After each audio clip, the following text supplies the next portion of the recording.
is Daily Blast Live. We're talking about what you're talking about. You all ready for this? Dun, dun, dun, dun, dun. This is a sham. No. Y'all, just stop. Get real. Welcome to DBL. We got Jeff, Lindsay, and Tori on the panel. What's going on? What's going on, everyone?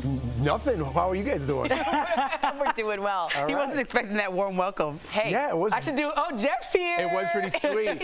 Lindsay Granger, everybody. Yeah. Let's intro Tori that way always. Okay. The world's richest man, I'm sure you have heard, doesn't own Twitter just yet. But Elon Musk said yesterday that once he takes control, he would reverse the company's ban on Donald Trump. Twitter's co-founder, Jack Dorsey, also weighed in, saying he agrees with Elon and supports Trump's return. Despite being allowed back, it does seem that the former president may turn them down. That's according to the man who runs Trump's own social media platform, Truth Social. So DBL Nation, we really want to know what you think about all of this. Should Donald Trump return to Twitter? Yes or no? Go to dblvote.com to weigh in. This is a show that you have your opinions heard. So go ahead and weigh in as we discuss. Lindsay, what do you think about it's not a surprise, but what do you think about it? I think it's kind of short-sighted for billionaires that own several media companies to be political gatekeepers. It's kind of like that. How did that become the role of these billionaires that now own several different social media platforms? But I also think President Trump said something interesting, that he doesn't want to return to Twitter and that he has Truth Social. And a lot of people are saying that, you know, if he returns to Twitter, all this chaos will come.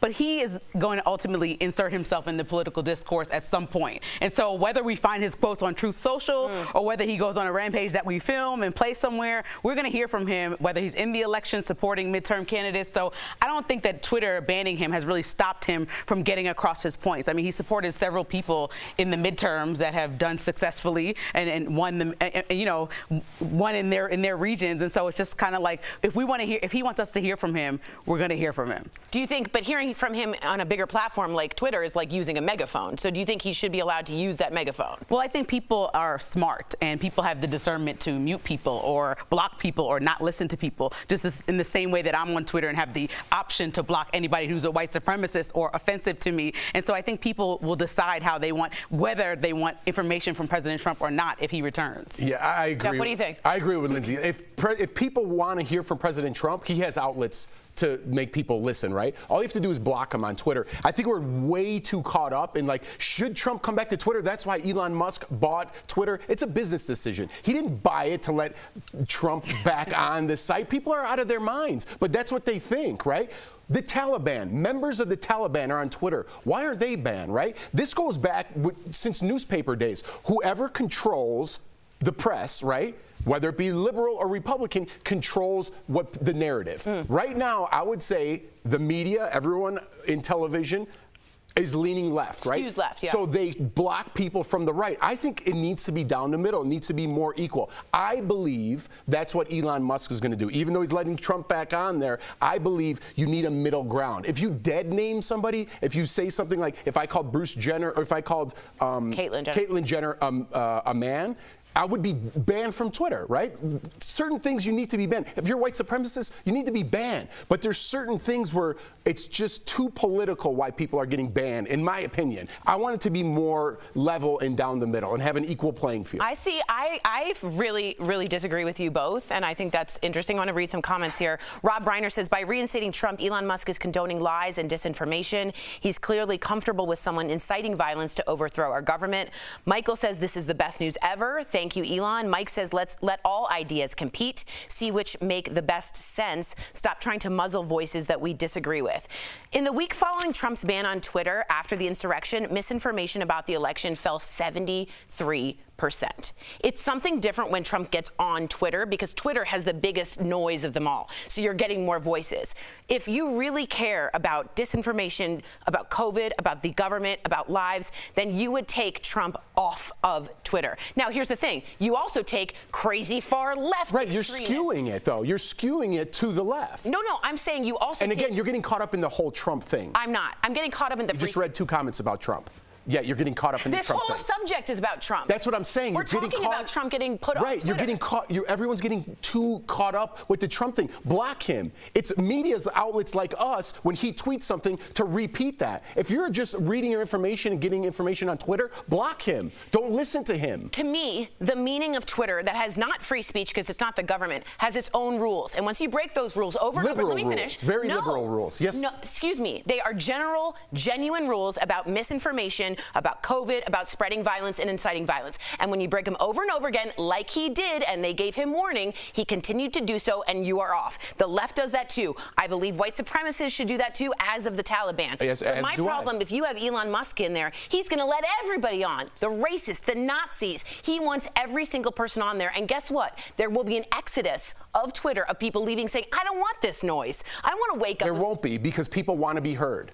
Not when it's Also, it's good to note that Twitter is not the most popular social platform. It's not. It's one of them. Let's be really honest. No, I was listening to actually a report on NBC News last night, and it's actually declining. So it's not even the main place, which is why I said we have to trust that Americans are smart enough to gather their information. They're not. And okay, but that's offensive to say to people that they're not smart enough. Yeah, because people make decisions based on how they feel and vote based on how they feel. People storm the Capitol and kill I understand police that, but news outlets on also watched President Trump say things that were false and cut off the report and said the truth, right? So people had the option. Doing that? Right, but that would mean allow him there and then say, this is wrong, just like they did with COVID information. This is misinformation. Or like with Joe Rogan, putting a slogan that says, this is not a news show. This is an entertainment program. That was the option for other media outlets like Spotify. So I think that's the only point, is like that if, yes, he's a different position because he's president, right? And yes, it led to an insurrection that was terrible. But if Elon Musk owns it, this is, again, a billionaire being asked to manage the public and political discourse of other people. And so that's not actually the billionaire's role as a business owner. No business owner actually, that's a not philosophy. Their role. And if a billionaire who owns like Bezos, who's on the Washington Post, they might not post like a big op-ed from Trump or something like that. It is up to them to decide, because they're not the government. But why isn't there an uproar about Bezos owning that? He's doing the same thing Musk is doing. They're billionaires trying to control their narrative, but there's no uproar about Bezos doing it, because if you're the left, there is no uproar. If you're the right, there's a huge uproar. I really disagree with you on that. But what do you disagree with what I just said? What I disagree with is allowing disinformation to be said is allowed as political discourse. But you're allowing disinformation on the left. Do you see what I'm saying? They're both doing the same thing. They're both doing the same thing, but there is no, it's not called discourse when when Bezos does it. It's not discourse. It's just business. When Musk does it, it's discourse. Do you see what I'm saying? It's the same thing. For me, letting Trump back onto, and common sense says Twitter is one of the 4 places you go when you're trying to find out about the news. Letting Trump back on there after we've seen the insurrection, we've seen people die from COVID disinformation, is a disservice and almost a public health emergency to the people who don't know how to discern. Because when you let that information go and you don't check it, it's going to go rampant, and that's what we saw. So I'm again, you're getting caught up with the Trump thing. I appreciate your point of view, and I appreciate you having this discussion with me. I really do. I appreciate that, but I think everyone's getting too caught up in Trump. He said he's not even going back on there. I'm saying for the rest of the billions of people that are on Twitter, maybe we need to come to some sort of middle ground here. Forget about Trump. Ban Trump. I don't even care about Trump. Ban him. But we need to come to a middle ground somehow on social media, because it's getting way too crazy in the first place, and media is skewing a little bit to the left. Interesting. Let's hear what people had to say. No. Should former President Trump return to Twitter? 78% of you said no. 22% of you said yes. I'm all fired up. No, that was good. It was good. I appreciate that. Warm inside. Coming up on DBL. We have Powder, our interview with one of the iconic Budweiser guys who made the "What's up" phrase famous, and a passenger with 0 flying experience takes over after the pilot gets sick. How did he pull it off?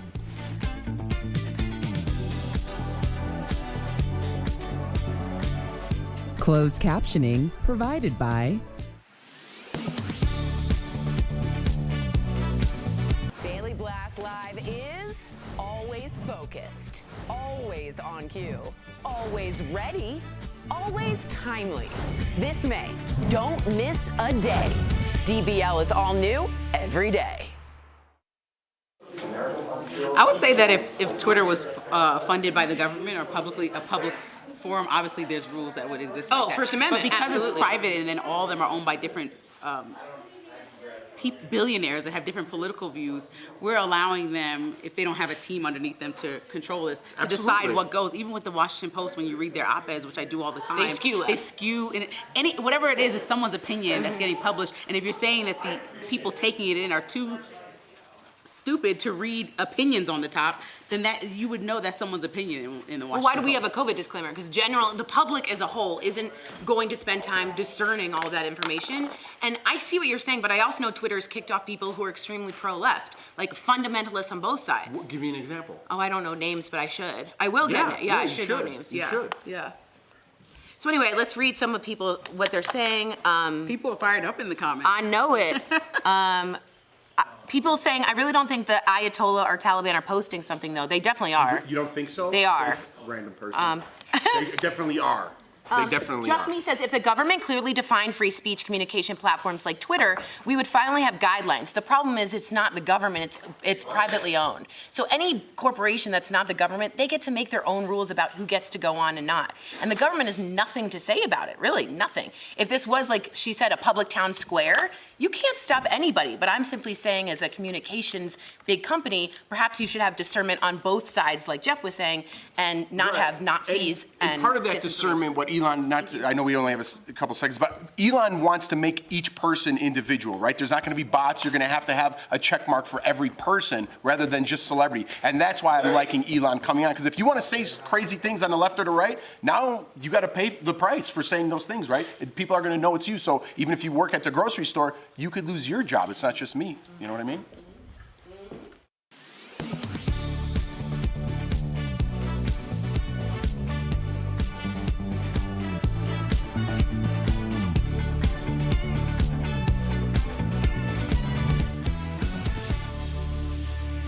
Welcome back. Oh gosh, this is like people's worst nightmare. Passenger on his way back from Florida, to Florida from the Bahamas, got a whole lot more than he bargained for on his flight. The pilot of the small plane had a medical emergency and fell unconscious. The passenger, who had no clue how to fly, ended up having to land the plane himself with a little help from an air traffic controller. Take a look at this. I've got a serious situation here. My pilot gone incoherent. I have no idea how to fly the airplane. Number 333 Lima Delta, Roger. What's your position? I have no idea. I can see the coast of Florida in front of me, and I have no idea. Try to hold the wings level and see if you can start descending for me. Push forward on the controls and descend at a very slow rate. Man, they did a great job. Did you say the passengers landed the airplane? That's correct. No flying experience. What?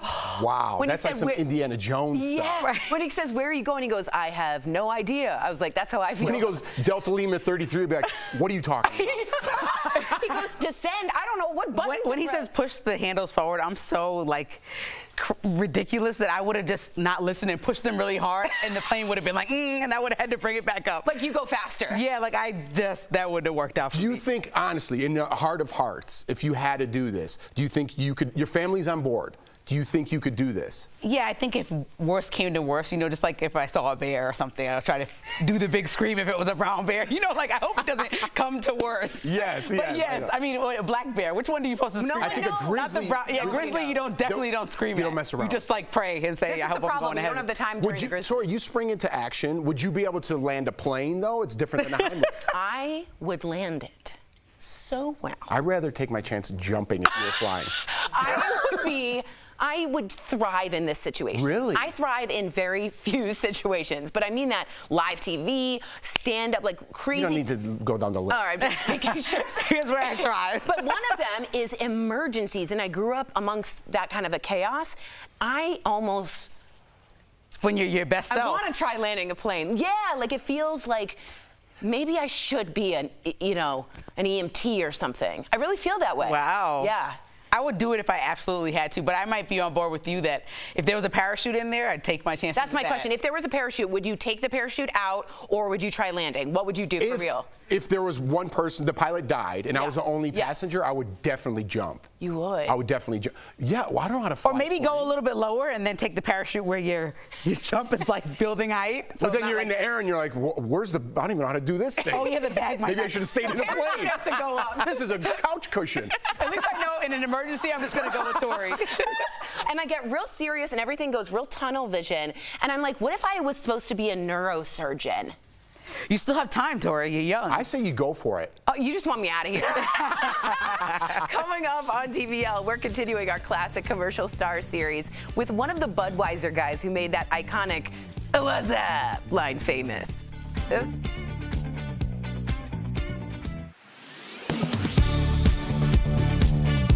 The Food and Drug Administration proposed banning the sale of menthol cigarettes. These are the last remaining flavored cigarettes on the market and are especially popular among Black Americans. Some social media users claim the ban targets Black Americans, while others say tobacco companies have spent decades using menthol to get Black communities addicted to cigarettes. So let's verify. Does the tobacco industry target menthol cigarette advertising to Black Americans? Our sources are the American Lung Association, the Centers for Disease Control and Prevention, the Campaign for Tobacco-Free Kids, the Food and Drug Administration, Stanford University's Repository of Tobacco Advertising, and the NAACP. Menthol was first added to cigarettes in the 1920s. The American Lung Association says the mint extract helps mask the harshness of cigarettes, which can also make menthol cigarettes more addicting, according to a Yale University study. CDC data shows that 93% of Black adults who smoke started by using menthol cigarettes, compared to 44% of white adults. The CDC says the tobacco industry targeted the Black community by sponsoring hip-hop bar nights where they offered samples of menthol cigarettes and featured, quote, urban culture and language in their ads. A Stanford University research collection of tobacco ads highlights decades of menthol ads that they say were marketed toward a younger, urban demographic, and African Americans are particularly targeted. The Lung Association and Campaign for Tobacco-Free Kids say these ads worked at making menthol cigarettes more popular in minority communities. The NAACP wrote a letter supporting the FDA's ban on menthol cigarettes, saying the tobacco industry used egregious marketing practices in Black communities. So it's true. The tobacco industry does target menthol cigarette advertising to Black Americans. They taught us that a simple hi or hey was boring, and they gave us one of the most memorable greetings of all time. Earlier, we spoke with one of the stars from the iconic "What's up?" Budweiser commercial. Take a look. Hello? What's that? What's up? Yeah. Yo, where's Dookie? Yo, Dookie. Yo. What's that? What's that? Hold on. Hello?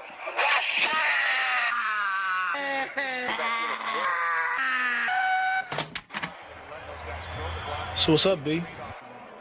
Watching the game, having a bud. True. True. Scott Brooks, a.k.a. Dookie, to the show. Dookie, since you're here, I gotta give you one. What's that? What's that? You gotta commit. You gotta commit. So that greeting is actually something you did with your friends years before Budweiser got its hands on it. How did this commercial even come to be? That's so interesting. Growing up, my best friend was a guy named Charles Stone, and he was a music video director, but he wanted to get into the feature film world. So he made a short film that was kind of going to be like his calling card so that he could get into the feature film world. And it was entered into some film festivals. And people started seeing it. And since this was like, you know, the late 90s, before the internet and YouTube, people were making copies of the videotape back in the bootleg tape day and sending it around and giving it to their friends and everything. And one of the ad execs from DDB in Chicago saw the video and called him and said, yo, we want to turn this into a Budweiser commercial. Wow. That's crazy. Wow. Now, you guys are all still friends. Do you still say that to each other, or you're like, listen, Doug, enough? I don't know if any of your friends are named Doug.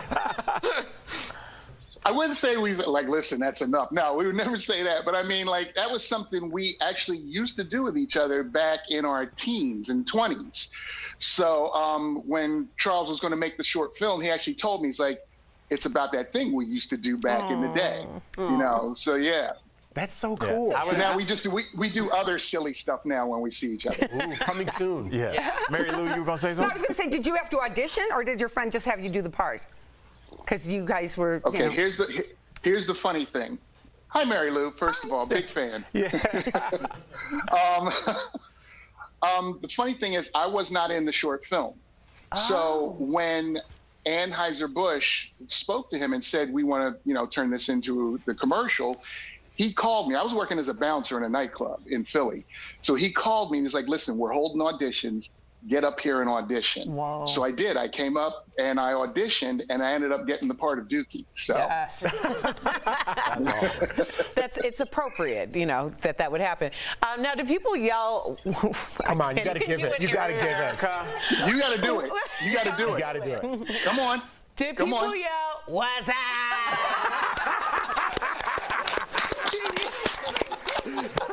Yes, that's going to be on my highlight reel. See you on the street. And do you have a favorite fan encounter? People still, when they recognize me, which isn't as often as it used to be, but every now and then they surprise me. And now, back in the day, they just used to run up right in my ear, yell, ah! Now it's a quiet thing. They quietly, sidle up next to me and go like, what's that? And let me know that they know it's me. I actually, this is 100% true. I actually had a woman tell me that her child's first words were, what's up? No, come on. Does it ever get old for you to have somebody do that, or do you, love it? See, here's the thing, and this is what I've always said from day one. We could have gotten famous for something that everybody hated. Then we'd have people coming up and punching us in the face and kicking us in the shin. But it's love. It's all love. So when people do it, they do it from a place of, love. And so it's great. Well It's great. said. I love it. Well said, Scott. So how guy. did this commercial change your life, you and your friends' lives? I was working as a nightclub bouncer, and then I was a working actor. And not just a working actor, but I was literally world famous. And it just, everything snowballed from there. I hosted a television show on ABC. I've done other commercials, I've done movies, I've done other television. So it just completely changed my life. DBL Nation, be sure to follow Scott on Facebook. Thank you, Awesome, Scott, man. for taking us down a trip down memory was so lane. We'll be cool. right back. Thank you. Thank you for having me. Thank you. Hey, everybody. Thanks, man. Promotional consideration is brought to you by Anti-vaccine advocate Todd Callender claimed the COVID-19 vaccine causes AIDS during an interview with Wisconsin Senator Ron Johnson. A video of the exchange was posted to the video sharing platform Rumble and Twitter on May 3rd. You've got more than 100 doctors here, all of whom will tell you that these shots caused vaccine-induced AIDS. They purposefully gave people AIDS. Callender did not provide any proof for his claim, which has been seen by more than 100,000 people on social media. So let's verify. Does the COVID-19 vaccine cause AIDS? Our sources are the Centers for Disease Control and Prevention, the World Health Organization, the National Institutes of Health, and Dr. Pyle Coley with the University of Colorado Anschutz Medical Campus. We want to be clear up front that this claim is false. The CDC says there is no association between COVID-19 and HIV, the virus that causes AIDS. And the NIH explains the only way someone can get HIV is through bodily fluids that are transmitted from person to person.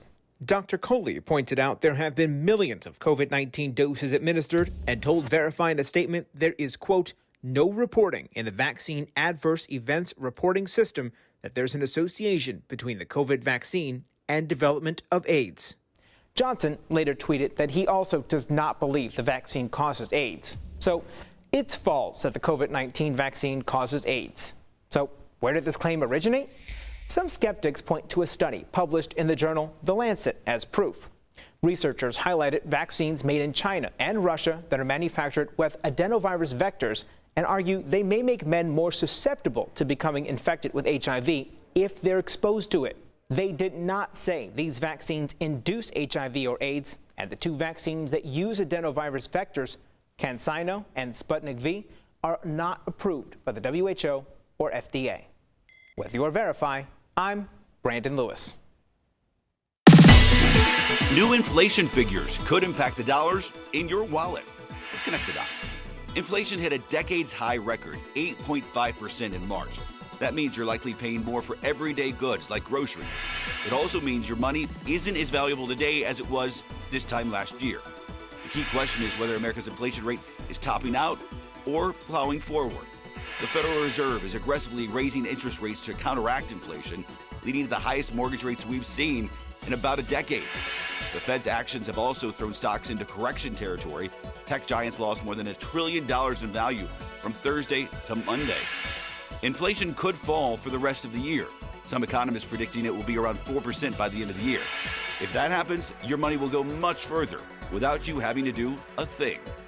And that is connecting the dots. Daily Blast Live is always focused, always ready, always on cue, always timely. This May, don't miss a day. DBL is all new every day.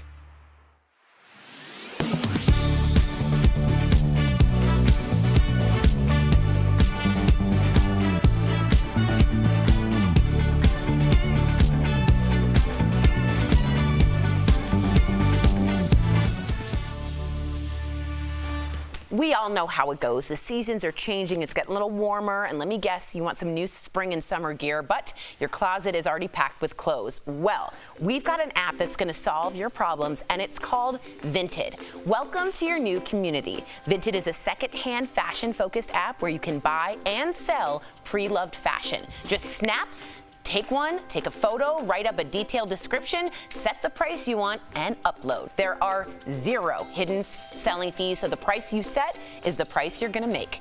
And if you're the buyer, you just search using filters like brand, color, or even condition. And when you finally find that dream piece, you pay through the app.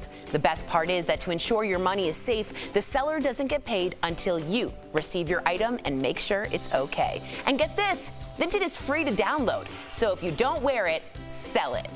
I am doing a tutorial, which will air on our digital stream, about fast fashion and how much waste it uses and how these type of sites are so good for the environment. You have no idea how much is in the waters, the ocean, the air, the carbon. All of this is helping save the planet. And landfills are full with clothes. Overwhelmingly. Yeah. Overwhelming. So this is a really big deal. Yeah. I'm looking forward to that. Are you? You gonna get some suits off of there? No, he wants to see my tutorial, but he's your tutorial. I actually cleaned out my closet yesterday, or I was like doing some spring cleaning. I had a bunch, and I thought about Vinted, and I was like, nobody wants this stuff. I'm giving it to Goodwill. Vinted. No, yes, they do. I'm telling you. I think you should. One man's trash is another one's treasure. You're right. You're right. I agree. Now, there's also Goodwill is also fantastic. There's different ones that's good for eco-conscious people. And recycling, reusing, all of that is good. I'll be going to Goodwill after this because someone might have a party on Saturday that I have to get an outfit for. Ooh, am I invited? I am. That's why I didn't say the name, because you are not. We'll see you same time, same place tomorrow. Bye, guys.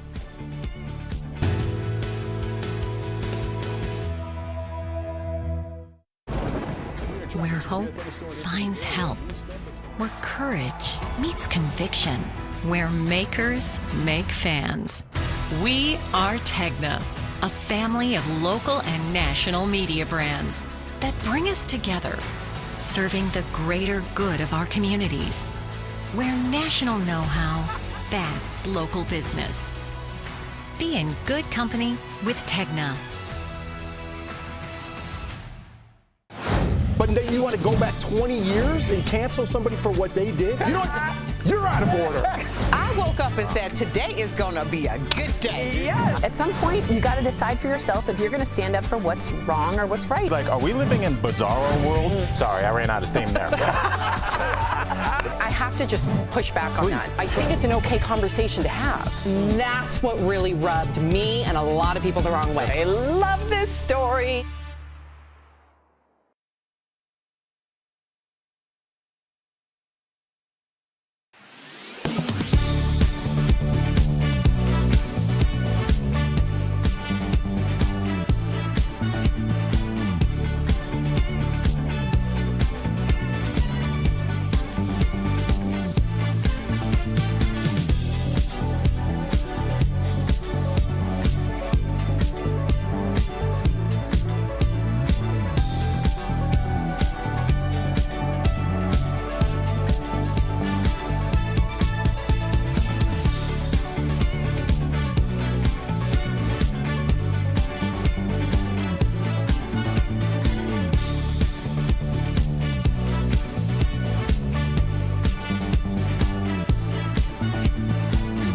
about today on Daily Blast Live.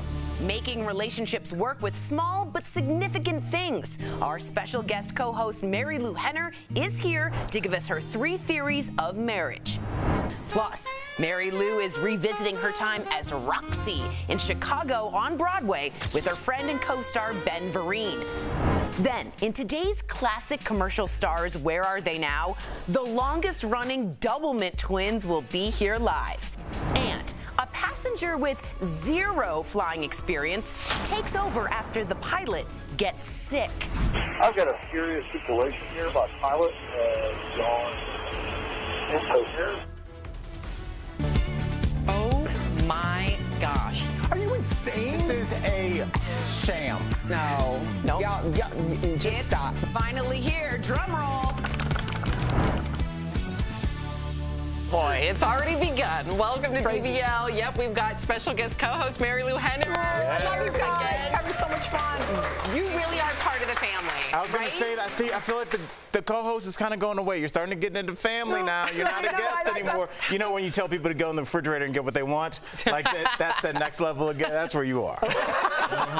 Good analogy. And of course, Mary Lou is going to be here all week long, so make sure you continue to tune in. And also, we're going to take things a little differently. We're going to do it a little different today because we got Mary Lou here. We're going to dive into relationships. Yes, we are. So first, something that's been trending, okay, to kick it off, this marriage therapist has gone viral on TikTok. He's revealing the 15 small but significant things that every person should know about their romantic partner. Of course, there are the standard things like what's their favorite food, TV show, movie, band, but then it gets a little bit more complicated. Like, do you know what is their most controversial take? Or what family member triggers them the most? Finally, what's their biggest insecurity? Here's the kicker, too. This therapist says you should know all of this within the first 6 months of dating. Wow. What do you think of this list, Mary Lou? Oh, well, first of all, definitely something I'd say is pick a better lighting seat on a this guy. Yeah. If you're going to go on a date with this guy, he's got to learn how to pick the better lighting. My first date with my husband, I like it.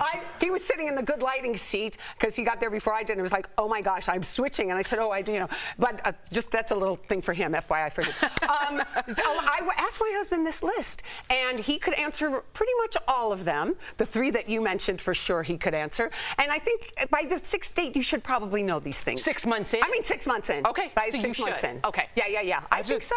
I just wonder, like, because everything is kind of black or white, red or A or B, do you have to pick a side on certain things? Should you just get that out of the way first or second dinner, just to see, like, where are you with these big issues? Because it could be a divisive thing. Yeah, but also, one of the questions he asks is, how do you want to celebrate your birthday? If I had asked my husband that in the first 6 months, it totally changed for him. You know, it's like you find different things. You bounce off of one another, and certain things on that list definitely change after 6 months and maybe even before. I think it's okay not to know. I don't know all those things on that list about my wife. You do. I could guess, but I don't know if I'd be after right. 2 days, 3 days with him, he doesn't. It's true. But hey, listen, what's wrong with? She's my best friend, and I love her because I don't know what triggers her controversy. What? We don't talk about that stuff. I think it depends on kind of who you're with. And I think if you had a person that was, I think, very devout in their views, I think it would naturally come up. You'd be like, well, how do you feel about this? How do you feel about this? But that'd be a different list then. But it's her personality is way more laid back. So I think maybe it's the partner, Erica? Well, I also think that the past 2 years has really forced people to understand these things about one another. I think a lot of people looked at their partner, their long-term partner, and realized that they were on very opposite sides of issues. And if you weren't on complete opposite sides of issues, then there was kind of this coming together moment of, this is where I'm coming from on this particular thing. And a lot of people split because of it. Yeah, a lot. Oh, I know a lot of couples that broke up during the pandemic. Yeah, for sure. You should ask your wife that list tonight and just see what she says by tomorrow if we revisit. I just don't like people telling me what to do. 15 things. This guy's probably not even married. Give me your advice. Not sitting in the bad lighting seat. Yeah, he doesn't even know how to light his own camera, bozo. I'm just kidding. Mary Lou, I'm also curious about your thoughts on dating. Do you have any theories that you think could help our viewers out there? Oh, well, first of all, I think that you have to represent yourself. You know, my ex-husband, when we broke up, he went on 61 first dates. He went online, 61 first dates. He ended up marrying number 56, and, you know, because he went back to her, and we love her, and they're happily married for 10 years now. And, you know, I think that what you have to do is, if somebody is cheap, you know, that's one of those red flag kind of things. And if you're not, you have to pay attention to what you're seeing, because everybody has this. I have this image of people with their little shoe boxes of stardust and all the relationships they've been, and then they meet somebody and they dump it on them, and then they think like, oh, this person's perfect, they're perfect, and then all of a sudden it's like, no, they're not. And I better scoop up my stardust and put it in the box, and now it's got a rubber band around it. Right. You can't go into a relationship with the expectations of your past relationships, with the knowledge, but not, you know, you're crowded in that relationship because you've got your parents, you've got their parents, you've got all your past relationships, so there's a lot to process. So you have 3, not 12, theories of marriage, right? Yes. What are your 3 theories? I do this in my show, too, and people get a reaction. Okay. My first theory is marriage is like making waffles. You throw the first one out. Okay? Jeez. Okay. Yeah, me too. Set our watch. All right, we'll see. You got married maybe older than, maybe not. I don't know. But Jeff certainly that's did. one of mine. Okay, second theory, and it's not the second marriage, because I'm on my third and final. The second theory of marriage is that marriage is finding that special certain someone you just know you'd love to aggravate the rest of your life. Because marriage is like, you know, you like to have a little fun like that, right? And then my third theory, actually, Saint-Exupéry, who wrote The Little Prince, wrote something, and he wrote, you'll have a happy, but I added something to it. You'll have a happy marriage when you realize marriage isn't two people gazing longingly into each other's eyes, but rather looking out over the mountain in the same direction. With their hands on each other's, you know what. Yeah, yeah. Because you have to have vision and heat. You have to have that thing. I'm so glad you said that. And this is my question, because sometimes you got that vision, sometimes you have the heat, but you're getting kind of red flags. And so how do you tell if it's a red flag or if it's just a quirk? You mean lust versus love? Like, not even lust, but like, I like everything. like 4 of the 5 things I like about this person, maybe even 5 of the 5, but they keep saying weird things or doing weird things. I'm like, is and that the way they treat other people. Right, is it weird or is it a red flag? Oh my gosh. It's a red flag. If you don't like the way they treat a wait staff, if you don't like the way they talk to their family members, if you don't, you know, there are a lot of red flags. Cheap is for sure one of them. And if you have different thermostats, that's a red flag. Wait, like literally? Like sexual thermostats. Yes. Like, Sam I don't know thought what your this house was an is like. HVAC. Oh, I like 72. He likes 16. I battle my husband on the real thermostat almost daily. Marriage is a 24-hour negotiation. Yes. I like it to be 70 degrees, maybe 68 so you when you sleep. completely took away from sex, and now we really are talking about the thermostat. Cool. Y'all need I'm surprised you have 2 kids.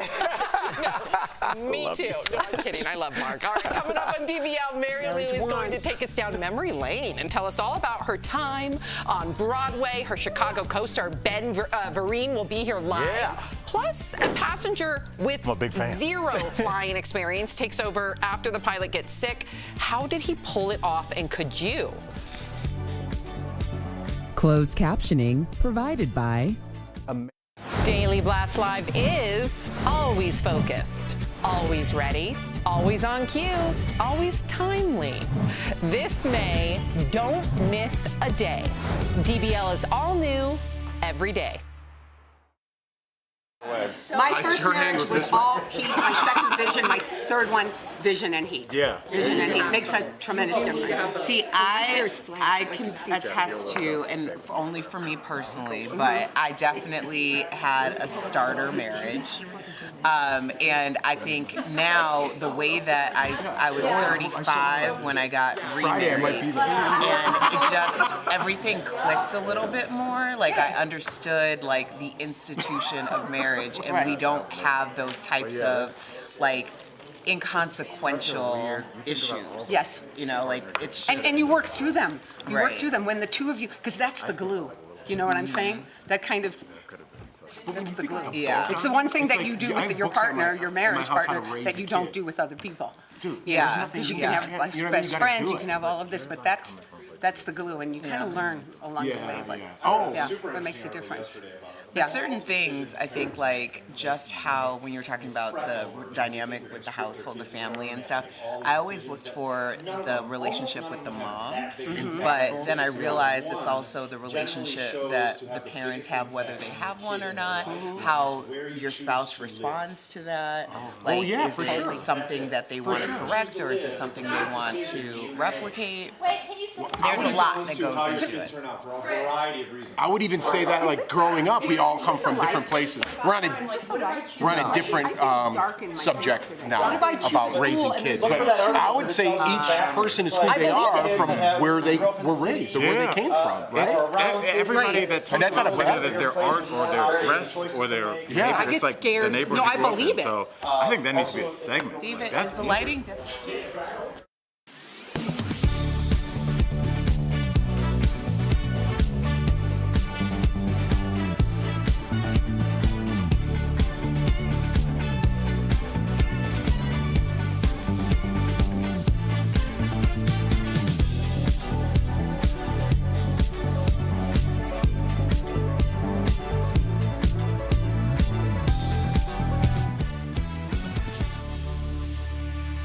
Mary Lou's dancing. You're feeling our theme song. Yeah. Okay, welcome back. A passenger on his way back to Florida from the Bahamas got a whole lot more than he bargained for on his flight. The pilot of the small plane had a medical emergency and fell unconscious. Can you imagine?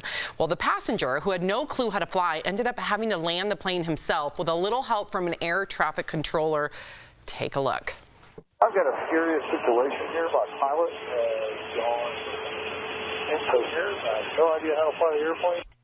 Number 333 Lima Delta, Roger. What's your position? I have no idea. I see the coast of Florida in front of me, and I have no idea. Try to hold the wings level and see if you can start descending for me. Push forward on the controls and descend at a very slow rate.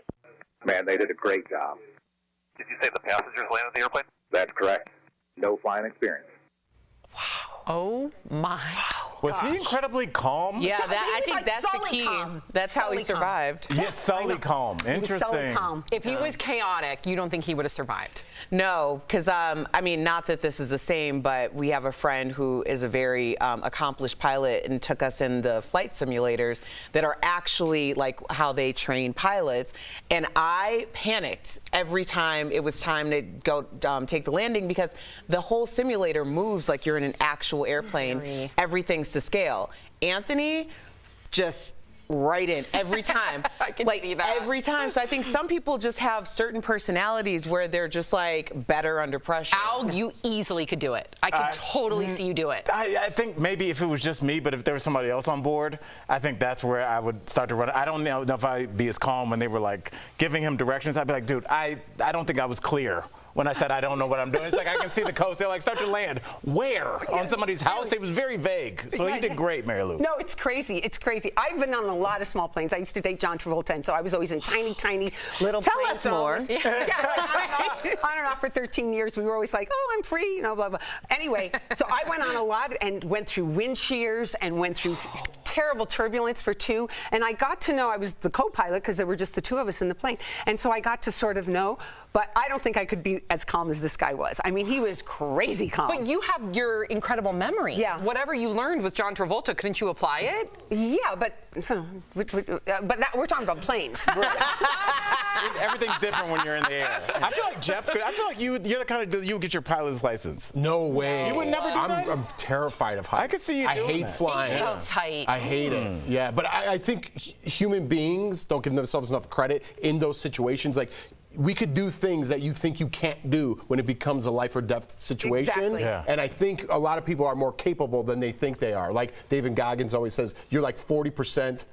You think you're done, and you still have 60% left in the tank. You know? Maybe I'm looking at it like the mothers who have picked up buses, exactly, cars, exactly, just from adrenaline. I mean, you have to like calm the adrenaline down. Yes, and trust yourself, right? Trust. Yeah. Ooh, coming up on DBL, we got actor Ben Vereen. He will be here live. He and Mary Lou are going to revisit their days on Broadway together. That's coming up next. Yeah.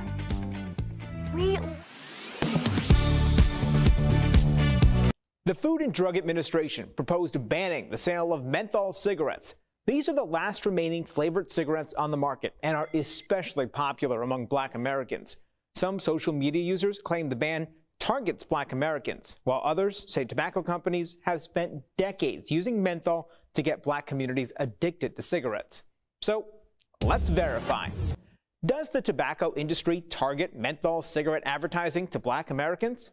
Our sources are the American Lung Association, the Centers for Disease Control and Prevention, the Campaign for Tobacco-Free Kids, the Food and Drug Administration, Stanford University's Repository of Tobacco Advertising, and the NAACP. Menthol was first added to cigarettes in the 1920s. The American Lung Association says the mint extract helps mask the harshness of cigarettes, which can also make menthol cigarettes more addicting, according to a Yale University study. CDC data shows that 93% of Black adults who smoke started by using menthol cigarettes, compared to 44% of white adults. The CDC says the tobacco industry targeted the Black community by sponsoring hip-hop bar nights where they offered samples of menthol cigarettes and featured, quote, urban culture and language in their ads. A Stanford University research collection of tobacco ads highlights decades of menthol ads that they say were marketed toward a younger, urban demographic, and African Americans are particularly targeted. The Lung Association and Campaign for Tobacco-Free Kids say these ads worked at making menthol cigarettes more popular in minority communities. The NAACP wrote a letter supporting the FDA's ban on menthol cigarettes, saying the tobacco industry used egregious marketing practices in Black communities. So, it's true. The tobacco industry does target menthol cigarette advertising to Black Americans. All right, Mary Lou, so the next guest is a friend of yours, right? He's here only because of you. Let's be like, so take it away. No, I don't know that he's only here because of me. He's got this incredible song about Ukraine that we're going to talk about. But Ben, it's so good to see you. I love you so much. Yes. We got to do Vegas together. So Vegas, baby. How are you, darling? I'm so good. I haven't seen you since. Here from the old razzle. Oh my gosh. I don't even know if, well, I'm sure I told Ben this, but I'll tell our viewers. What? I saw him when I was on a school trip in college, and I saw you in Pippin, and I said, I'm not coming back to New York until I'm on a stage too, and you were always that beacon of hope and inspiration and light, and I got to Broadway, and then when I got to work with you in Chicago, in Vegas, I thought, I'm working with my idol. Wow. I'm so excited. And everybody loved you. Wonderful to work, wonderful to work with. Wow. And Ben, you know, we had such fun. I can't even imagine the fun you two had. And Ben, you know, speaking of Pippin, I mean, you're a Broadway legend. You won a Tony for Pippin. Yes. You were in Roots, which has the second most watched series finale in U.S. television history. What do you think about when you look back on your incredible career? Does it ever sink in? Wow. No, it's still sinking in. I have a lot yet to do. Yes. That's right. I haven't got time to look back. Look what's going on in the world. Right. We, as entertainers, have a responsibility to entertain and to enlighten and to inform, which you are doing very excellently on this show. Aww. So thank you very much. Wow. It's just an honor to speak with you. And Mr. Vereen, I just want to say that you came and spoke to my high school in the 90s. And I was talking to my friends. We're on a group chat, and we all remember that. We're all grown men now. I just want to say we appreciate you. We appreciate you coming to Beechwood High School. You grew up well, son. Thank you for that. He gives back. Man. He gives back. I know. He is royalty, and you need to be aware of your status and how much you have impacted the arts and just people in general. So we appreciate your spirit. And with that said, it's going to actually lead me into my next question, because, you know, obviously life has a lot of ups and downs, and you've faced more than your fair share. How do you keep a smile on your face and keep a smile on all our faces? How did you fight through that adversity to keep who you are? Sing a song in school. There's something within me that holdeth the rain. There's something within me I cannot explain. All I can say is there's something within you and within I that keeps us going. I tell a friend of mine, I said, how do you feel today? He said, man, I'm above ground. Wow. And if I'm above ground, the miracles begin. And that's what we So positive. What a orator. No matter what the situations are around you or what you know going on in the world, you are above ground. So you have the opportunity to make a difference for a better world. That's all on this planet. Well, let's talk about your empathy and application, because you recorded a song for Ukraine. What really compelled you to do this? A friend of mine named Ira Antilles came to me and he said, Ben, I've written a song about Ukraine. He said, we've been watching it on TV, and I've been watching it like everybody else. Yeah, I'm the type of guy, when 9/11 happened, I didn't run from the towers falling. I ran to the towers because my fellow New Yorkers were falling from those towers. I'm sitting here, and I can't go to Ukraine or go to Poland, but I can at least do something to help the Red Cross, to help UNICEF, to help Abundance of Life, who deal with children who are being refugees or being abandoned. You know, we must remember the children are our future. And we must save our children, our youth, because they'll make the world better for us if they're watching us. And how we deal with this, they are watching. And that will be the example how they will live their lives to make this world a better place. But we got to save these children. So I went with Ira. I said, let's do this song.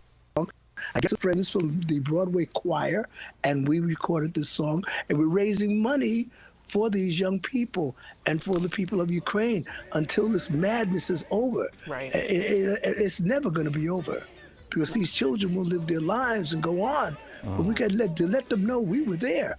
We were there for you, for a better world. Ben, I forgot I was on television for a second. You're so captivating and passionate. That's true. You're fantastic. But I want to get this last question in. You star in the sitcom Be Positive, and your character struggles with hiding early dementia. Why is this so important to bring this to the screen, this issue? If you're lucky enough, if we're lucky enough, the young people, if you're lucky enough, you get to that age.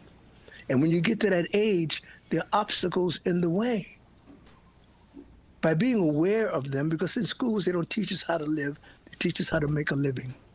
If they taught us how to live, we'd say, okay, let's do something about these things that are going to approach us at an elderly age. And these secrets of dementia, Alzheimer's, out of nowhere. You have with your parents, and we don't know how to deal with. They repeat themselves. Well, you are amazing, Ben. I'm so thrilled that you're here with us today. Thank you so much for being with us today. And we got to make sure, DBL Nation, make sure that you check out Ben's sitcom, Be Positive, and the We Sing for Ukraine video where you can donate. And we did have some tech issues at the end. I just want to say that. But Ben, Ben, what a pleasure. It's an honor. No, I understand. I'll be back happy. We'll talk to you, darling, as you go away. Thank you. Thank you. That's all. When you just that smile, I'm good. Yeah. Thank you, Ben. Thank you, Ben. Promotional consideration is brought to you by Anti-vaccine advocate Todd Callender claimed the COVID-19 vaccine causes AIDS during an interview with Wisconsin Senator Ron Johnson. A video of the exchange was posted to the video sharing platform Rumble and Twitter on May 3rd. You've got more than 100 doctors here, all of whom will tell you that these shots caused vaccine-induced AIDS.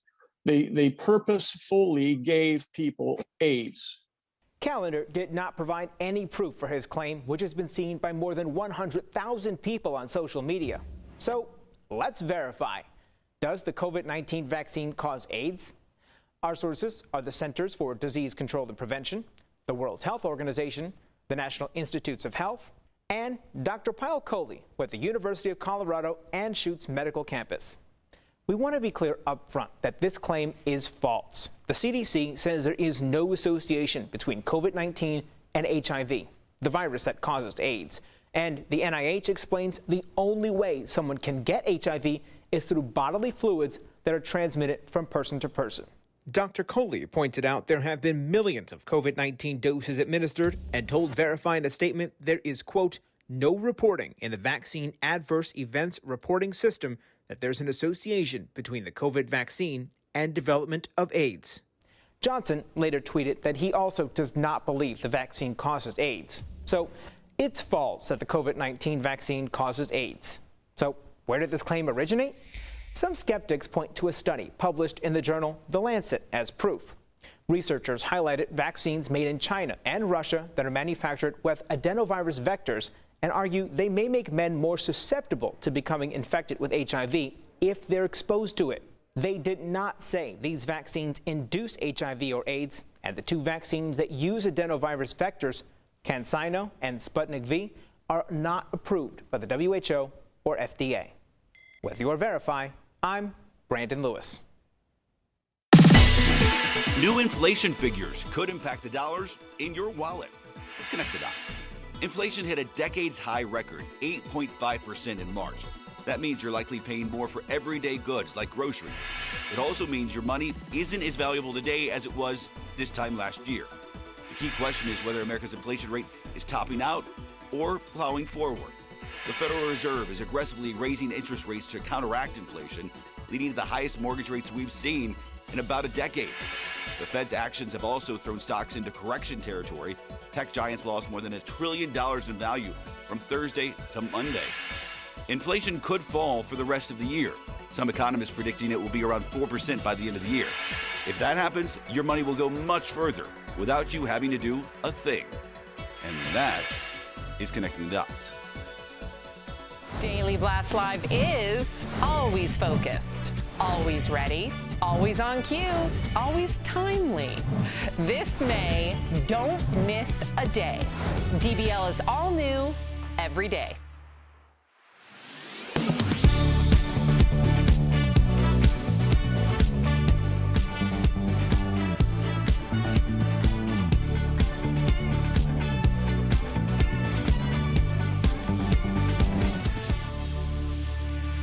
Lots of Ben comments. So Air Benez says this amazing man has rendered Al speechless. Al didn't even crack a joke. Not at all. No, he's royalty.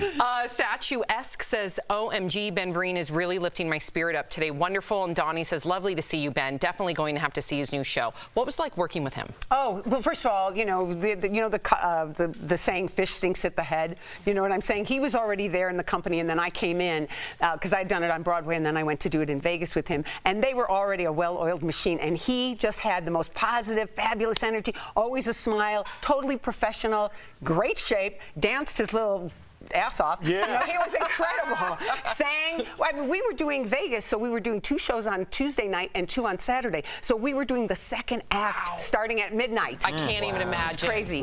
Yeah. All right. If you're leaving us, you can watch the second half of the show online. Watch on YouTube, DBL.com, or our DBL mobile app. But if you get the second half of the show where you are, here is what's ahead. We are continuing our classic commercial stars, Where Are They Now series with the longest running Doublemint twins. They will be here live. Plus, Mandy Moore reveals how she's feeling as This Is Us wraps up its 6th season run.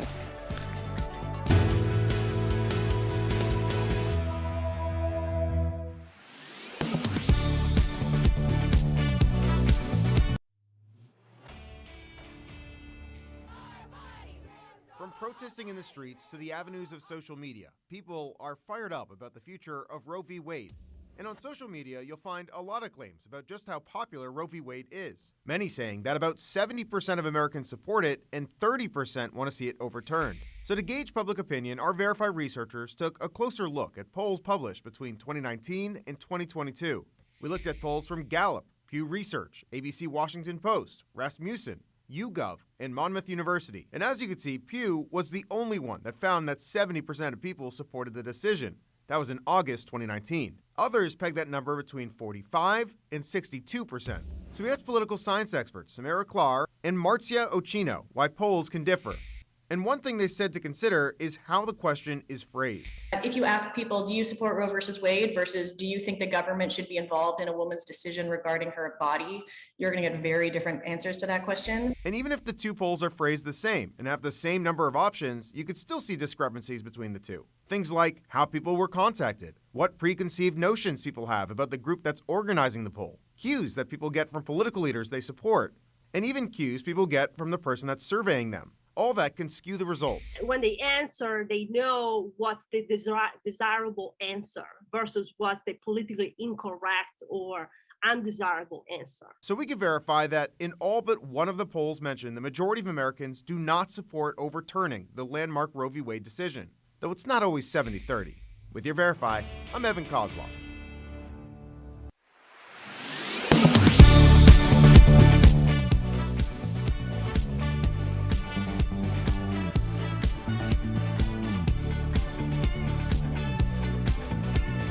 This is Daily Blast Live. We're talking about what you're talking about. Oh my gosh. Are you insane? This is a sham. No. Y'all just stop. Finally here. Drum roll. Welcome to DBL again. We are joined by the amazing Mary Lou Henner. I love you guys so much. We love her, and we still have a couple more days with her. Thank goodness. Okay, 2 more days. She just keeps giving these little nuggets of stories, and I'm just wanting to like take you out and hear all these stories. Okay, baby.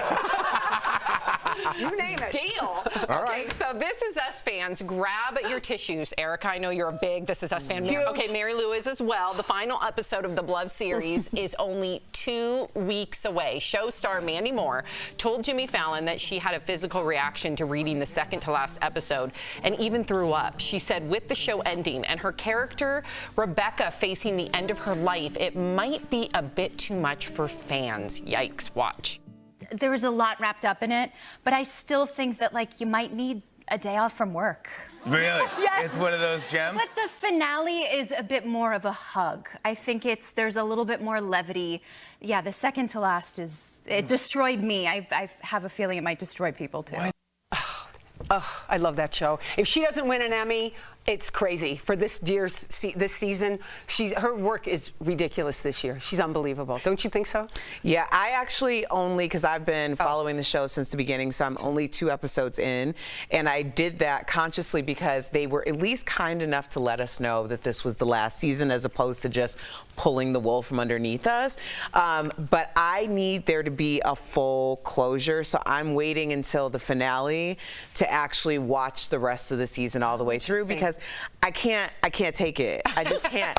And then also knowing that it's the finale, like I get so emotional now more than ever about season finales or series finales because I'm like, it's not just about the show, it's about everybody on set, and it's like I feel it, like I'm so empathetic to it, and I'm sure you could speak to that just you know, doing all the projects that you've done. What is that final episode like when you know that you're about to like Taxi? Okay, well, no, all your Taxi. best friends. We had done 4 seasons, and then all of a sudden I got a call, and I was at a Pilates, you know, and Jim Brooks called me. He said they canceled us, honey, and I said, where are we meeting? So he said, my office. We all went to the office. Everybody was drinking. Then we moved over to Tony Danza's. He had a cookie jar that was a taxi. He put flowers in it. It was like the wake. He made a little altar for it. Everybody was telling stories. We all stayed overnight, stayed up all night, went to breakfast the next day.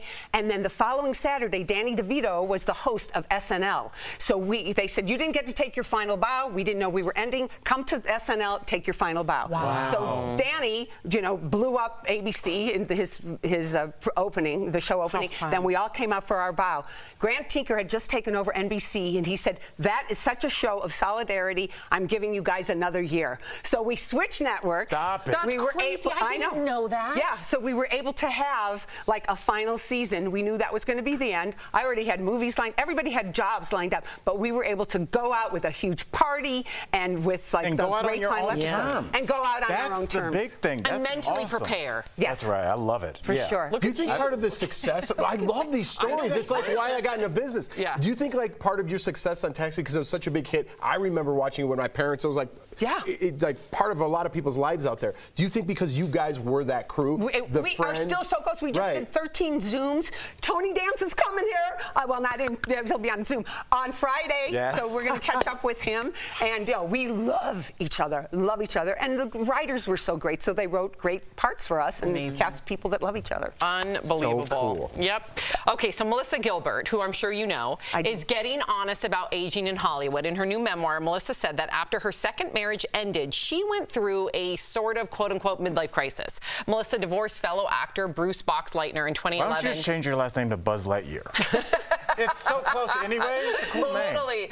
In 2011, after 16 years of marriage. Now, at the time, she made physical changes to feel better about herself, like getting Botox, fillers, coloring her hair, and even bought a Mustang convertible. She said being a single woman in her 40s in LA was a whole different league of pressure. That was until she met her current husband, actor Timothy Busfield, and moved to upstate New York. She said she let her hair go gray, stopped focusing on what she looked like, and allowed herself to age. Is there a difference in your opinion? And I'm sure Hollywood's just amplified an anomaly, right? Sure. Is there a difference between a man's midlife crisis and a woman's? I think men go through a worse one in a way because they really get shocked that there's a big change. You know, and just a little shout out to Bruce Boxleitner. I worked with him. I know all three of them. It's his birthday tomorrow. So happy birthday. That's so crazy you know that. That's really cool. Her memory. Yeah, it's like so cool. Yeah.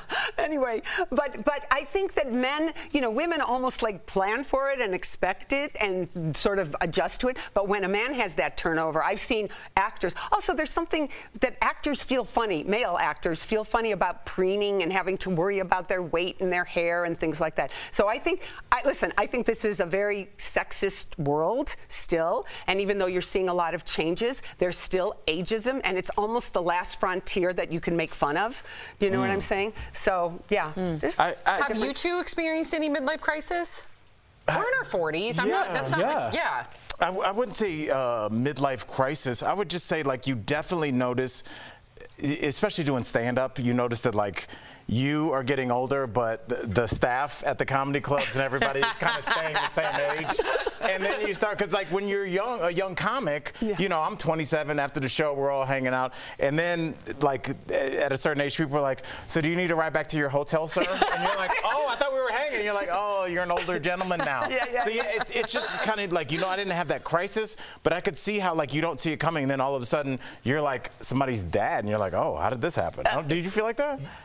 I feel, because I think it's creeping up on us. I don't think we've hit the crisis yet. We have. But I think I appreciate you saying it's that. not like we went out and bought like convertibles. That's like the classic midlife crisis. Al bought a steam room. A bidet? That's for his bachelor pad. I have, first of all, 2 bidets, all right? One upstairs and downstairs. We're not playing in our house. And I did compliment you on the heated seat. Oh, thank you. Yeah, Sam was over here. But I think, like, they call it a midlife crisis, Mary Lou, but it's like that's when you can afford the stuff you want. You can't do it when you're 22. You can probably buy a Corvette when you're 50. But don't you always feel like you? I mean, I always just feel like me. And you get on that train of life and you're in that car that you're in, but you're going station to station and new people come on and it's like, hey, you know, you feel like yourself unless you're, you know, but Melissa McGilbert was also a child star. Right. And I think that's very different for people in terms of aging. That is a great point. Absolutely. Okay, so this is crazy. Would you guys pay $1,800 for a pair of destroyed sneakers?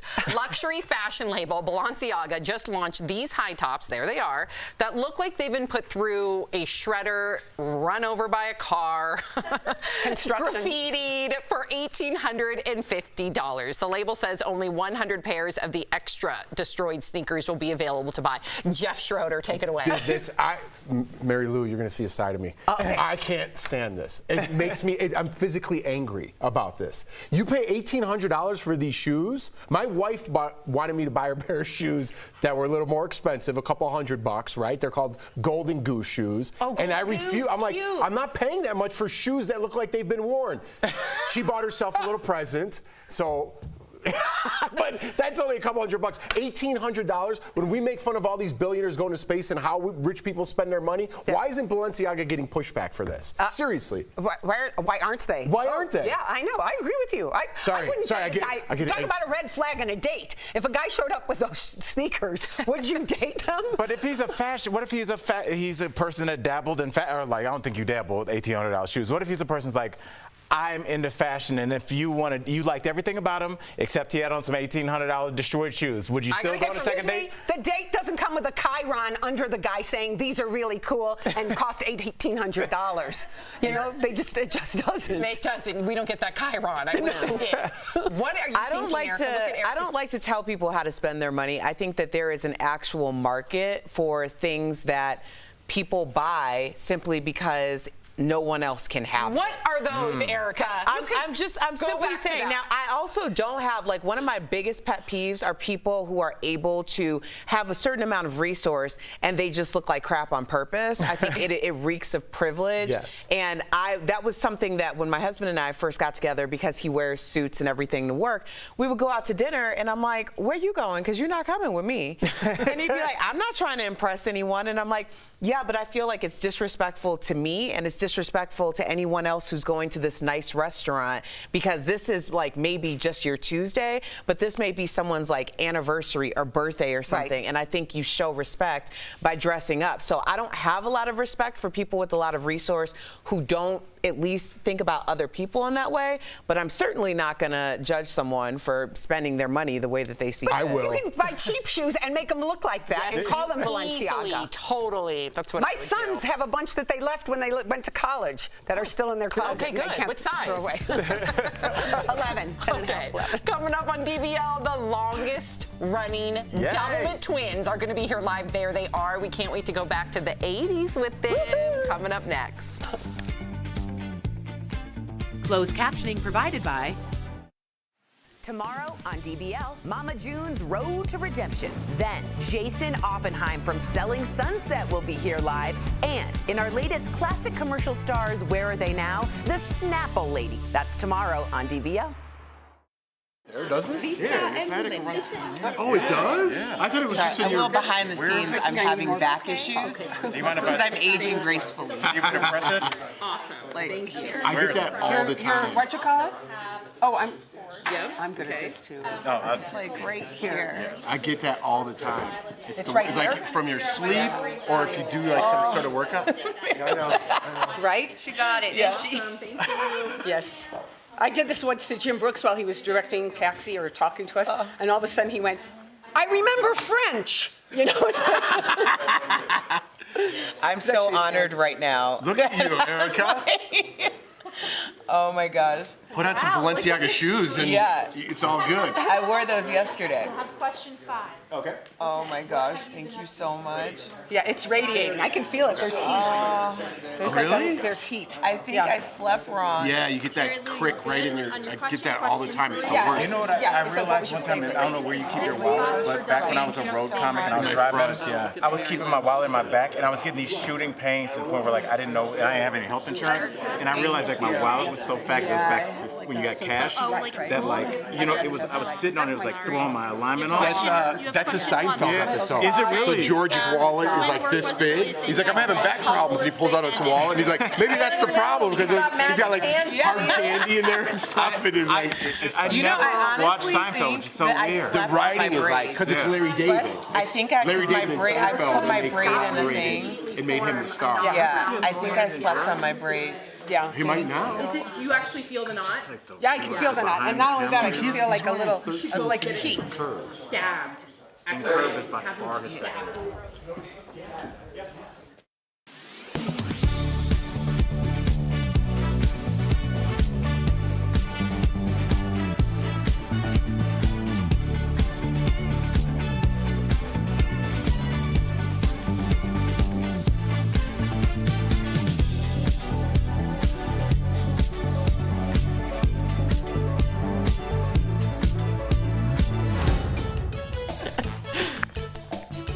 Not only does the slogan get stuck in your head, but their faces are some of the most recognizable ever. I mean, how could we ever forget the Doublemint twins? Take a look. A double pleasure's waiting for you. A double pleasure from Doublemint gum. A double great feeling, making you realize Doublement's the one for you. Double fresh, double smooth, double delicious to chew. A double pleasure is waiting for you. Doublemint gum. A double pleasure is waiting for you. Doublemint gum. Wow. Okay, please welcome the longest running Doublemint twins, Lisa and Linda. What's up, guys? I am so geeked right now. Okay. so Awesome. yeah, well, twin work really wasn't a thing back in the 80s. So were you ladies nervous to audition for this commercial? Actually, I was. We were both in the business, but hadn't modeled or acted separate together. And so it was really wonderful. But I had to go on the first audition by myself. I just had some twin pictures that we had just had taken. So I was a little bit nervous. I was living in Atlanta. She was in Chicago. That's why they were doing a nationwide search for twins. And I wasn't able to fly up there for that. But she won us a callback, and I flew up for that. They narrowed it down to 9 sets of twins. Wow. And we weren't as much nervous as we were excited about the opportunity. So we were surprised 3 weeks later when we got the call that we had booked it, and then one thing led to another, one spot led to another, and we did a total of 6 spots. Oh, wow. Yeah, so you did 6. I mean, it's I'm married to an identical twin, so I know how crazy that can be. But you did 6 spots. Did you have a favorite among the 6? Yes, we did. We loved what's called the pool spot. The one they just played. Yes. No, I think they did the ice skating. Ice skating. That was a good one. Pool spot. Part of it was just we were in north of Santa Barbara. We were near the ocean, and we were together, and the lighting was just beautiful. The director on that spot, the first spot, the pool spot, had been a fashion photographer, and so he really knew lighting, and he was using the sunset, the sun coming down, so it was that golden, beautiful light. And also, just by happenstance, they were going to edit it together, but in one long, wide shot, they got the hats blowing off and the guys catching them in one smooth move. So that was just serendipity, and that was a big part of, I think, the surprise of the commercial and the fun of it. Yeah. Yeah. I got a 2-part question. One, I just want to know, do you hate gum? Do you hate it now? No. My mom always said that we looked like cows chewing cud when we would chew gum. Oh my God. Very self-conscious of it. Oh my gosh. But now I like to say, it just proves that we can walk and chew gum at the same time. I love it. But there is a specific way to unwrap and chew the gum. Is that correct? Can you show us? Do you have gum with you? Sure. We had actually a printout sheet telling us how to load our gum. So hopefully we can do it. We'll give you the side angle. So you have to prep the gum, slight bend, because you don't want to stick your tongue out. That wouldn't be very nice. And so then it has to hit the back. We're going to try this. It's been a while. Okay, here we go. 1, 2, 3. You got the job. You got the job. The 80s would love to see that. Like, we got to get that out there. Okay, so our producer tells us that you also have a least favorite spot. Before we hear why, let's relive that moment together. Roll it. A double pleasure's waiting for you.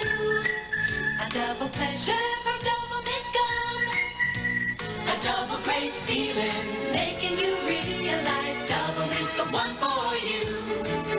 Double fresh, double smooth, double delicious to chew. A double pleasure is waiting for you. Doublemint gum. A double pleasure is waiting for you. Doublemint gum. Okay, that's beautiful. Are you in Carmel, California? Why did you dislike that one? Oh, I think we're having some tech issues. Let me ask again. Hopefully they fixed it. Why did you dislike that one in particular? I wouldn't say we disliked it. It just wasn't our favorite. And mainly because it was just our hair looked stiff, what we were wearing, and they kind of coached us into a more robotic synchronicity instead of just kind of the natural twin thing that happened. And so to us, it just didn't feel like the relationship comes through. It didn't feel as one. natural. It gave me Princess Diana vibes. Has anyone ever told y'all for that? sure. Yeah, golfing. We got a lot of that, which we'll take it. It's a compliment. Yeah, for sure. Well, I have to know, what have you guys been up to since these commercials? I'm sure it's been crazy for you guys. Well, there's been a lot of time just I loved that time when I was modeling and doing TV commercials, both with Lisa and on my own.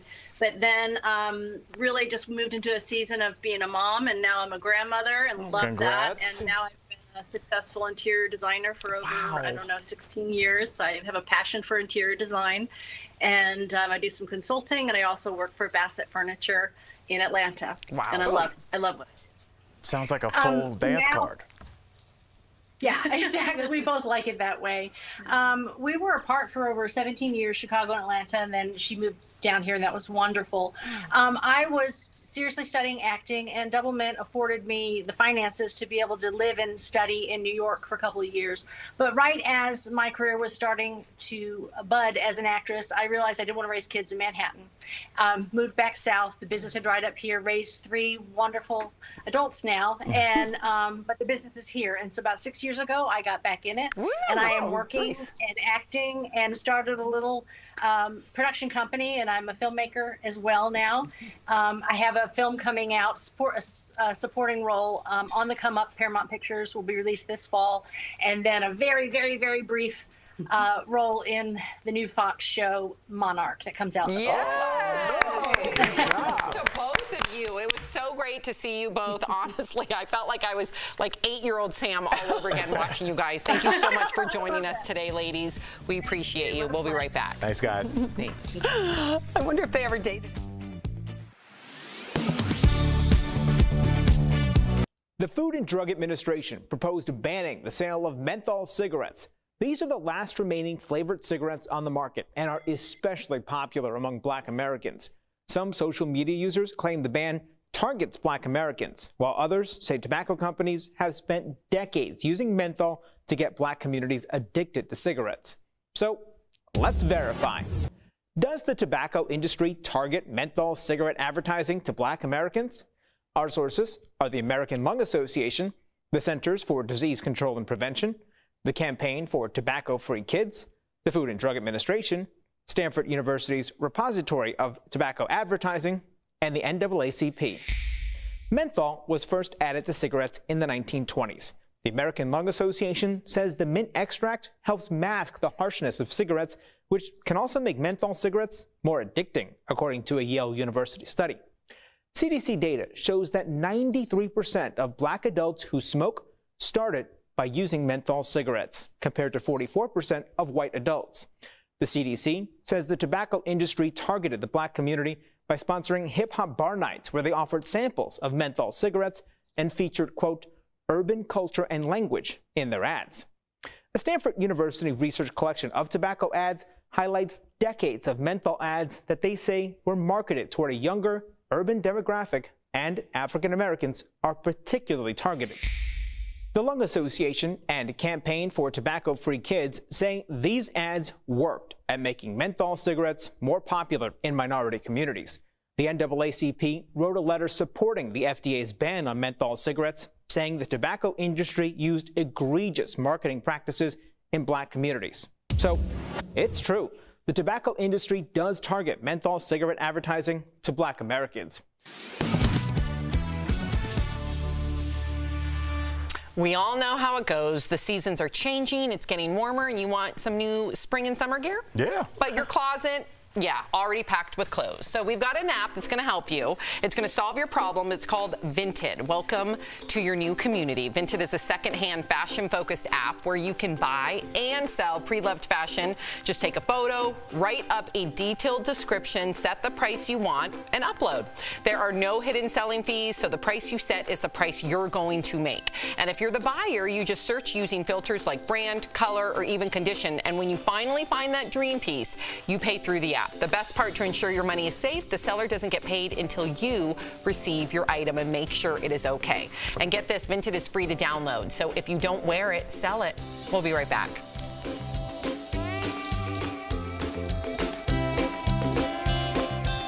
Promotional consideration is brought to you by Anti-vaccine advocate Todd Callender claimed the COVID-19 vaccine causes AIDS during an interview with Wisconsin Senator Ron Johnson. A video of the exchange was posted to the video sharing platform Rumble and Twitter on May 3rd. You've got more than 100 doctors here, all of whom will tell you that these shots caused vaccine-induced AIDS. They purposefully gave people AIDS.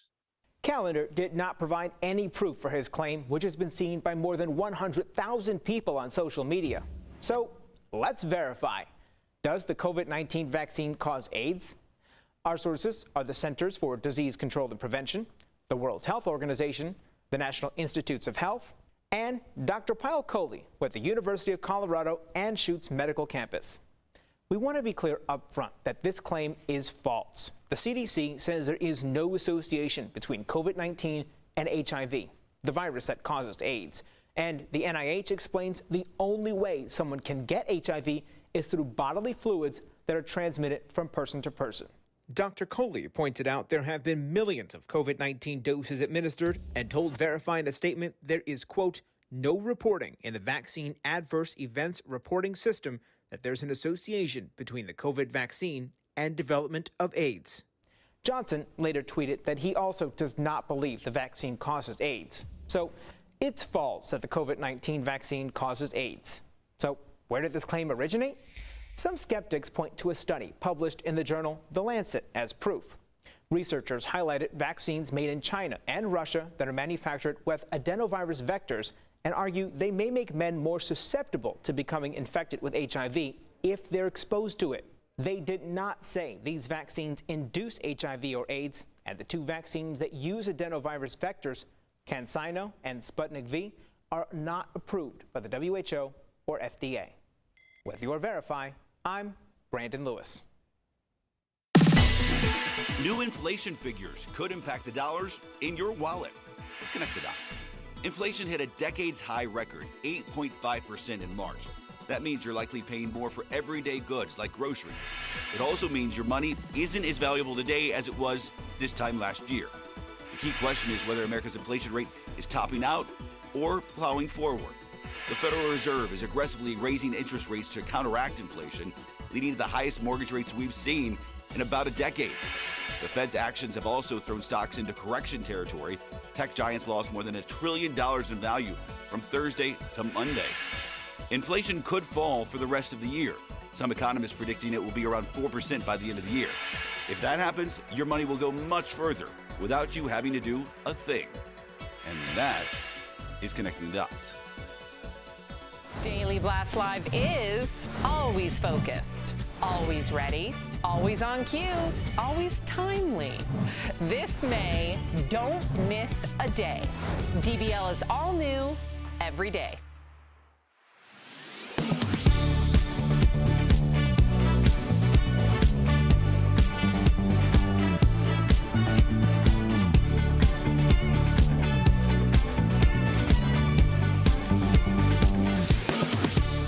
Tomorrow on DBL, Mama June's road to redemption. She'll be here live to tell us all about her return to reality TV. Then, Jason Oppenheim from Selling Sunset will be here live to dish on the drama from the new season. Plus, the real story behind his breakup with Chrishell. And in our latest classic commercial stars, Where Are They Now? Wendy Kaufman, a.k.a. the Snapple Lady, shares her path from drug addiction to overnight fame. That's tomorrow, only on DBL. You cannot miss tomorrow, and of course, Mary Lou's going to be with us. Yes. Okay, lots of comments, of course, about the Doublemint twins. Kendrick says 5.6 a gum for a quarter. Wow. That's what they said in that segment. Yeah. And then Steven says that hair from the 80s is amazing. Oh my gosh. Love now, it. did you ever get asked to do like these iconic commercials? Oh, I did a ring around the collar commercial in Venice, Italy, where I shot, you know, a mood shot of Venice, and then love, love, I sing, tra la la la, or we got ring around the collar. We'll see you guys tomorrow. Bye-bye. Bye.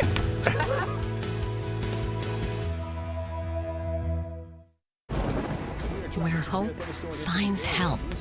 Where courage meets conviction. Where makers make fans. We are Tegna, a family of local and national media brands that bring us together, serving the greater good of our communities. Where national know-how backs local business. Be in good company with Tegna. But then you want to go back 20 years and cancel somebody for what they did? You know what? You're out of order. I woke up and said, today is going to be a good day. Yeah. At some point, you got to decide for yourself if you're going to stand up for what's wrong or what's right. Like, are we living in Bizarro world? Sorry, I ran out of steam there. I have to just push back on that. I think it's an okay conversation to have. That's what really rubbed me and a lot of people the wrong way. I love this story.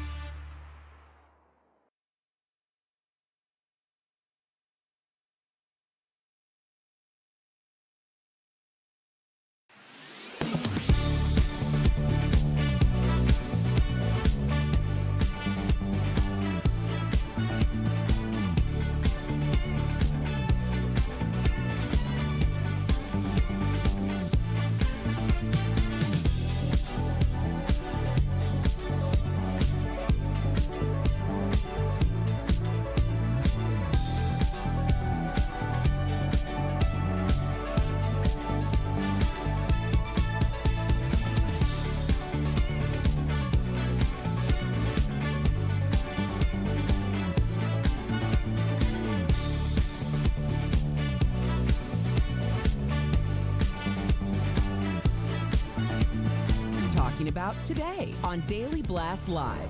Making relationships work with small but significant things. Our special guest co-host Mary Lou Henner is here to give us her 3 theories of marriage.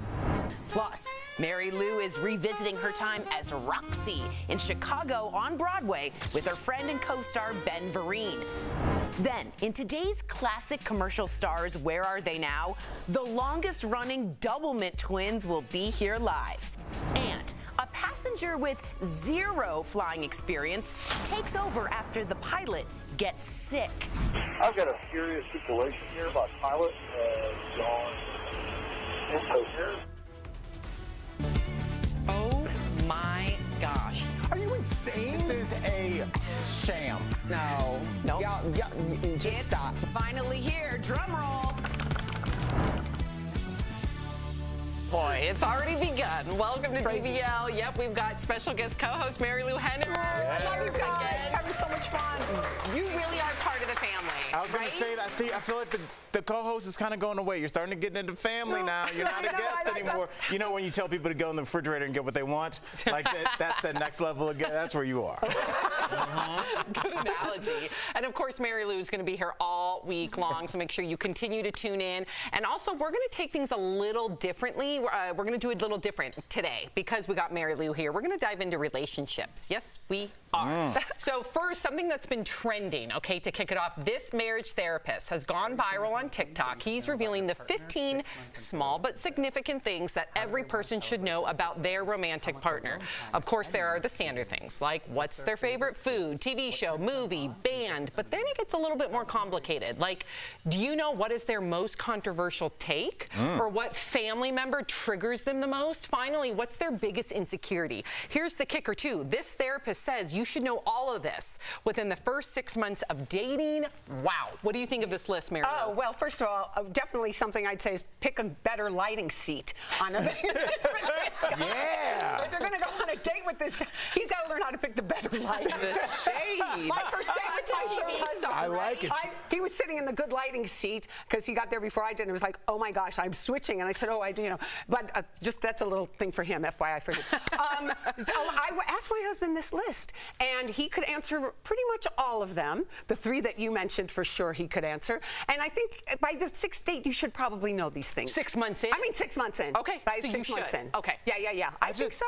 Yeah. I just wonder, like, because everything is kind of black or white, red or A or B, do you have to pick a side on certain things? Should you just get that out of the way first or second dinner just to see, like, where are you with these big issues? Because it could be a divisive thing. Yeah, but also, one of the questions he asks is, how do you want to celebrate your birthday? If I had asked my husband that in the first 6 months, it totally changed for him.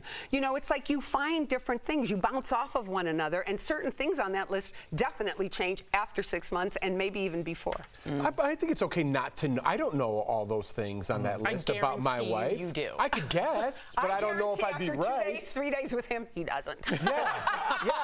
It's true. But hey, listen, what's wrong with? She's my best friend, and I love her because I don't know what triggers her controversy. What? We don't talk about that stuff. I think it depends on kind of who you're with. And I think if you had a person that was, I think, very devout in their views, I think it would naturally come up. You'd be like, well, how do you feel about this? How do you feel about this? But that'd be a different list then. But it's her personality is way more laid back. So I think maybe it's the partner, Erica? Well, I also think that the past 2 years has really forced people to understand these things about one another. I think a lot of people looked at their partner, their long-term partner, and realized that they were on very opposite sides of issues. And if you weren't on complete opposite sides of issues, then there was kind of this coming together moment of, this is where I'm coming from on this particular thing.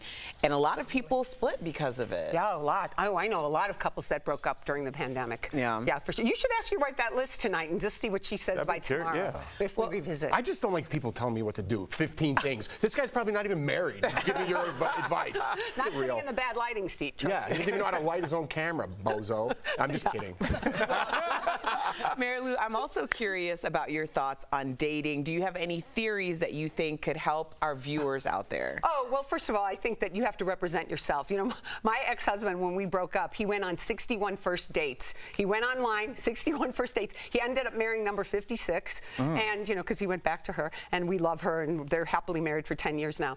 And, you know, I think that what you have to do is, if somebody is cheap, you know, that's one of those red flag kind of things. And if you're not, you have to pay attention to what you're seeing, because everybody has this. I have this image of people with their little shoe boxes of stardust and all the relationships they've been, and then they meet somebody and they dump it on them, and then they think like, oh, this person's perfect, they're perfect, and then all of a sudden it's like, no, they're not. And I better scoop up my stardust and put it in the box, and now it's got a rubber band around it. Right. You can't go into a relationship with the expectations of your past relationships, with the knowledge, but not, you know, you're crowded in that relationship because you've got your parents, you've got their parents, you've got all your past relationships, so there's a lot to process. So you have 3, not 12, theories of marriage, right? Yes. What are your 3 theories? I do this in my show, too, and people get a reaction. Okay. My first theory is marriage is like making waffles. You throw the first one out. Okay? Jeez. Okay. Yeah, me too. Set our watch. All right, we'll see. You got married maybe older than maybe not. I don't know. But Jeff certainly that's did. one of mine. Okay, second theory, and it's not the second marriage because I'm on my third and final. The second theory of marriage is that marriage is finding that special certain someone you just know you'd love to aggravate the rest of your life. Because marriage is like, you know, you like to have a little fun like that, right? And then my third theory, actually, Saint-Exupéry, who wrote The Little Prince, wrote something, and he wrote, you'll have a happy, but I added something to it. You'll have a happy marriage when you realize marriage isn't two people gazing longingly into each other's eyes, but rather looking out over the mountain in the same direction. With their hands on each other's, you know what. Yeah, yeah. Because you have to have vision and heat. You have to have that thing. I'm so glad you said that. And this is my question, because sometimes you got that vision, sometimes you have the heat, but you're getting kind of red flags. And so how do you tell if it's a red flag or if it's just a quirk? You mean lust versus love? Like, not even lust, but like, I like everything. like 4 of the 5 things I like about this person, maybe even 5 of the 5, but they keep saying weird things or doing weird things. I'm like, is and that the way they treat other people? Right, is it weird or is it a red flag? Oh my gosh. It's a red flag. If you don't like the way they treat a waitstaff, if you don't like the way they talk to their family members, if you don't, you know, there are a lot of red flags. Cheap is for sure one of them. And if you have different thermostats, that's a red flag. Wait, like literally? Like sexual thermostats. Yes. Like, I Sam don't know thought what your this house was an is like. HVAC. Oh, I like 72, he likes 60. I battle my husband on the real thermostat almost daily. Marriage is a 24-hour negotiation. Yes. I like it to be 70 degrees, maybe 60 So you when you sleep. completely took away from sex, and now we really are talking about the thermostat. Cool. Y'all need an I'm surprised you have 2 kids. Me too. No, I'm kidding. I love Mark. All right, coming up on DBL, Mary Lou is going to take us down memory lane and tell us all about her time on Broadway. Her Chicago co-star Ben Vereen will be here live. Yeah. Plus, a passenger with I'm a big fan. 0 flying experience takes over after the pilot gets sick. How did he pull it off, and could you? Closed captioning provided by Daily Blast Live is always focused, always ready, always on cue, always timely. This May, don't miss a day. DBL is all new every day. My first marriage was all heat. My second vision, my third one, vision and heat. Yeah. Vision and heat makes a tremendous difference. See, I can attest to, and only for me personally, but I definitely had a starter marriage. And I think now the way that I was 35 when I got remarried, and it just, everything clicked a little bit more. Like, I understood, like, the institution of marriage, and we don't have those types of, like, inconsequential issues. Yes. You know, like, it's just... And you work through them. You work Right. through them when the two of you, because that's the glue. You know what I'm saying? That kind of... That's the glue. Yeah. It's the one thing that you do with your partner, your marriage partner, that you don't do with other people. Yeah. Because you can have best friends, you can have all of this, but that's the glue, and you kind of learn along the way. Like, yeah, that makes a difference. But certain things, I think, like just how when you're talking about the dynamic with the household, the family and stuff, I always looked for the relationship with the mom. But then I realized it's also the relationship that the parents have, whether they have one or not, how your spouse responds to that. Like, is it something that they want to correct, or is it something they want to replicate? There's a lot that goes into it. I would even say that, like, growing up, we all come from different places. We're on a different subject now about raising kids. But I would say each person is who they are from where they were raised or where they came from, right? Everybody that talks about whether it's their art or their dress or their behavior, it's like the neighborhood. No, I believe it. So I think that needs to be a segment. David, That's is the lighting different?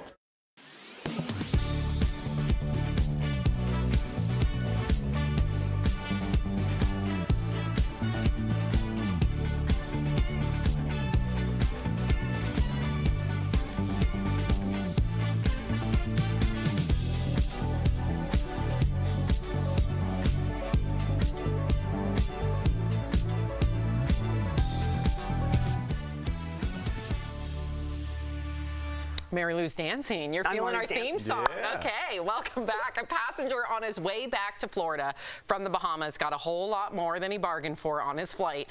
The pilot of the small plane had a medical emergency and fell unconscious. Can you imagine? Well, the passenger, who had no clue how to fly, ended up having to land the plane himself with a little help from an air traffic controller. Take a look. I've got a serious situation here. My pilot gone incoherent. I have no idea how to fly the airplane. Number 333 Lima Delta, Roger. What's your position? I have no idea. I see the coast of Florida in front of me, and I have no idea. Try to hold the wings level and see if you can start descending for me. Push forward on the controls and descend at a very slow rate. Man, they did a great job. Did you say the passengers landed the airplane? That's correct. No flying experience. Oh my. Was he incredibly calm? Yeah, I think that's the key. That's how he survived. Yes, sully calm. Interesting. If he was chaotic, you don't think he would have survived? No, because, I mean, not that this is the same, but we have a friend who is a very accomplished pilot and took us in the flight simulators that are actually like how they train pilots. And I panicked every time it was time to go take the landing because the whole simulator moves like you're in an actual airplane. Everything's to scale. Anthony just right in every time. I can like see that. every time. So I think some people just have certain personalities where they're just like better under pressure. Al, you easily could do it. I could totally see you do it. I think maybe if it was just me, but if there was somebody else on board, I think that's where I would start to run. I don't know if I'd be as calm when they were like giving him directions. I'd be like, dude, I don't think I was clear when I said I don't know what I'm doing. It's like I can see the coast. They're like, start to land. Where? On somebody's house? It was very vague. So he did great, Mary Lou. No, it's crazy. It's crazy. I've been on a lot of small planes. I used to date John Travolta, and so I was always in tiny, tiny little Tell planes. us more. Yeah, like on and off for 13 years. We were always like, oh, I'm free, you know, blah, blah. Anyway, so I went on a lot and went through wind shears and went through terrible turbulence for 2. And I got to know, I was the co-pilot because there were just the 2 of us in the plane. And so I got to sort of know, but I don't think I could be as calm as this guy was. I mean, he was crazy calm. But you have your incredible memory. Yeah. Whatever you learned with John Travolta, couldn't you apply it? Yeah, but we're talking about planes. Everything's different when you're in the air. I feel like Jeff could. I feel like you're the kind of dude you would get your pilot's license. No way. You would never do that? I'm terrified of heights. I could see you doing hate that. flying. He hates heights. I hate it. Yeah, but I think human beings don't give themselves enough credit in those situations. Like, we could do things that you think you can't do when it becomes a life or death situation. Exactly. Yeah. And I think a lot of people are more capable than they think they are. Like David Goggins always says, you're like 40%. You think you're done, and you still have 60% left in the tank. You know? Maybe I'm looking at it like the mothers who have picked up buses, exactly, cars, exactly, just from adrenaline. I mean, you have to like calm the adrenaline down. Yes, and trust yourself, right? Trust. Yeah. Ooh, coming up on DBL, we got actor Ben Vereen. Yes! He will be here live. He and Mary Lou are going to revisit their days on Broadway together. That's coming up next. Yeah.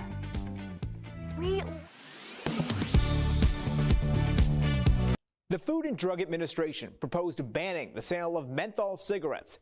These are the last remaining flavored cigarettes on the market and are especially popular among Black Americans. Some social media users claim the ban targets Black Americans, while others say tobacco companies have spent decades using menthol to get Black communities addicted to cigarettes. So let's verify. Does the tobacco industry target menthol cigarette advertising to Black Americans? Our sources are the American Lung Association, the Centers for Disease Control and Prevention, the Campaign for Tobacco-Free Kids, the Food and Drug Administration, Stanford University's Repository of Tobacco Advertising, and the NAACP. Menthol was first added to cigarettes in the 1920s. The American Lung Association says the mint extract helps mask the harshness of cigarettes, which can also make menthol cigarettes more addicting, according to a Yale University study. CDC data shows that 93% of Black adults who smoke started by using menthol cigarettes, compared to 44% of white adults. The CDC says the tobacco industry targeted the Black community by sponsoring hip-hop bar nights where they offered samples of menthol cigarettes and featured, quote, urban culture and language in their ads.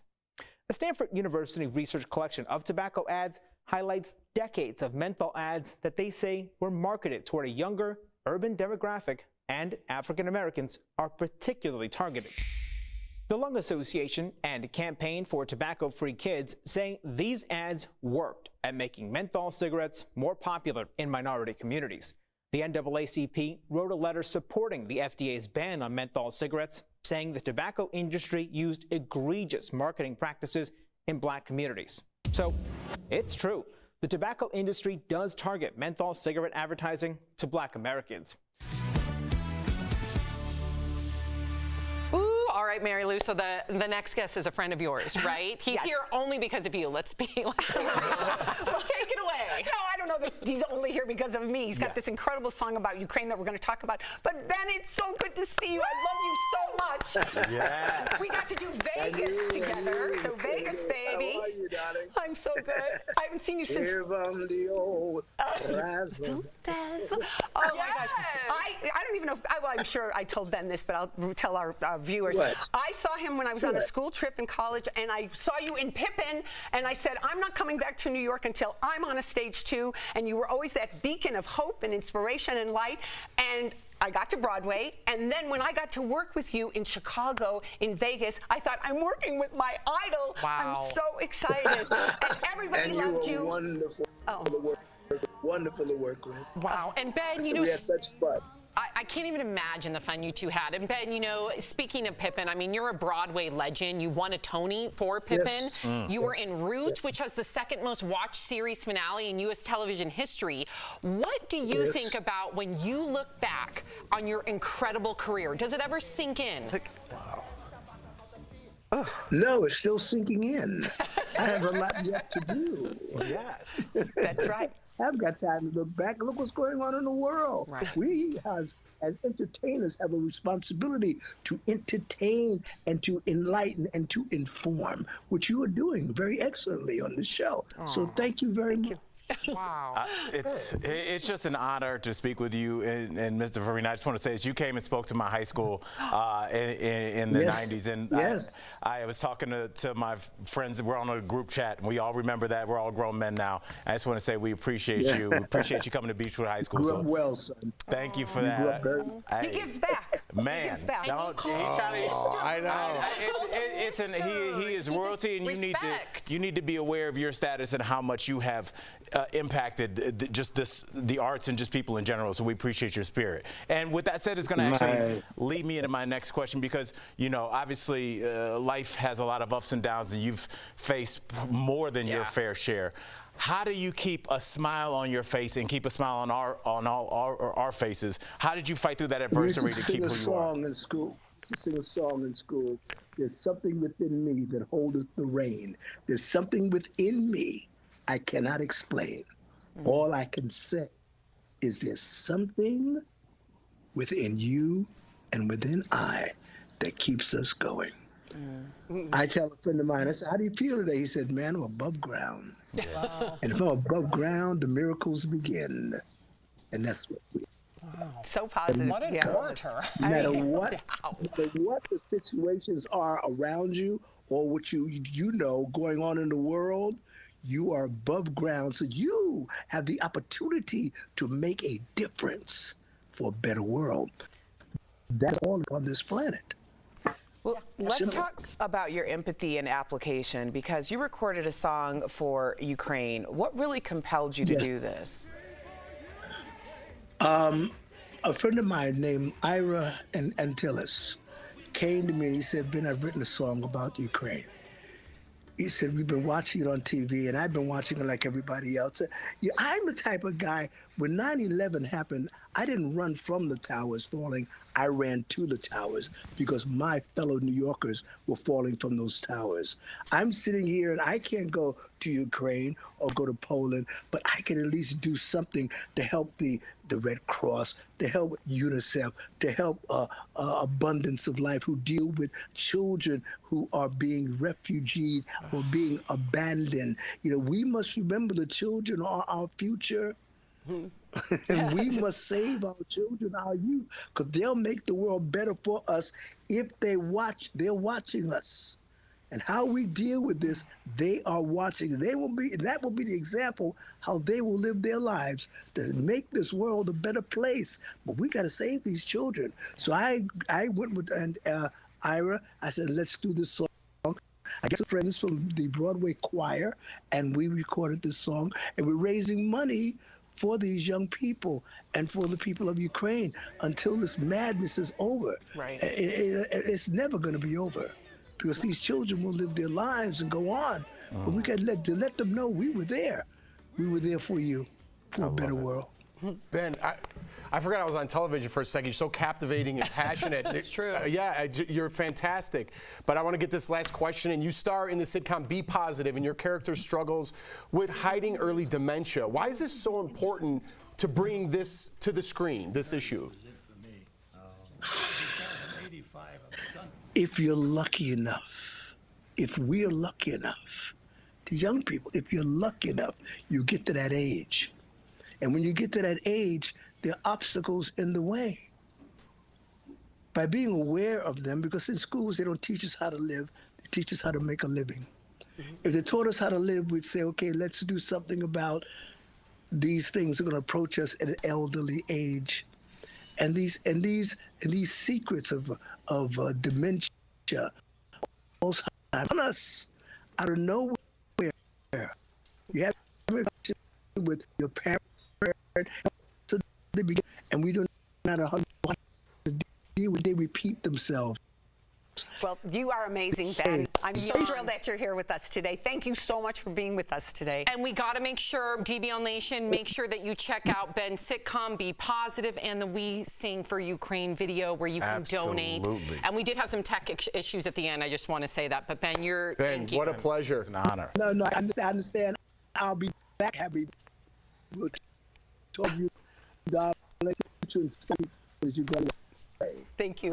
Thank you. That's all. When you just that smile, I'm good. Yeah. Thank you, Ben. Thank you, Ben. Promotional consideration is brought to you by Anti-vaccine advocate Todd Callender claimed the COVID-19 vaccine causes AIDS during an interview with Wisconsin Senator Ron Johnson. A video of the exchange was posted to the video sharing platform Rumble and Twitter on May 3rd. You've got more than 100 doctors here, all of whom will tell you that these shots caused vaccine-induced AIDS. They purposefully gave people AIDS. Callender did not provide any proof for his claim, which has been seen by more than 100,000 people on social media. So let's verify. Does the COVID-19 vaccine cause AIDS? Our sources are the Centers for Disease Control and Prevention, the World Health Organization, the National Institutes of Health, and Dr. Pyle Coley with the University of Colorado Anschutz Medical Campus. We want to be clear up front that this claim is false. The CDC says there is no association between COVID-19 and HIV, the virus that causes AIDS. And the NIH explains the only way someone can get HIV is through bodily fluids that are transmitted from person to person. Dr. Coley pointed out there have been millions of COVID-19 doses administered and told Verify in a statement there is, quote, no reporting in the vaccine adverse events reporting system that there's an association between the COVID vaccine and development of AIDS. Johnson later tweeted that he also does not believe the vaccine causes AIDS. So it's false that the COVID-19 vaccine causes AIDS. So where did this claim originate? Some skeptics point to a study published in the journal The Lancet as proof. Researchers highlighted vaccines made in China and Russia that are manufactured with adenovirus vectors and argue they may make men more susceptible to becoming infected with HIV if they're exposed to it. They did not say these vaccines induce HIV or AIDS, and the two vaccines that use adenovirus vectors, CanSino and Sputnik V, are not approved by the WHO or FDA. With your Verify, I'm Brandon Lewis. New inflation figures could impact the dollars in your wallet. Let's connect the dots. Inflation hit a decades-high record, 8.5% in March. That means you're likely paying more for everyday goods like groceries. It also means your money isn't as valuable today as it was this time last year. The key question is whether America's inflation rate is topping out or plowing forward. The Federal Reserve is aggressively raising interest rates to counteract inflation, leading to the highest mortgage rates we've seen in about a decade. The Fed's actions have also thrown stocks into correction territory. Tech giants lost more than $1 trillion in value from Thursday to Monday. Inflation could fall for the rest of the year. Some economists predicting it will be around 4% by the end of the year. If that happens, your money will go much further without you having to do a thing. And that is Connecting the Dots. Daily Blast Live is always focused, always ready, always on cue, always timely. This May, don't miss a day. DBL is all new every day.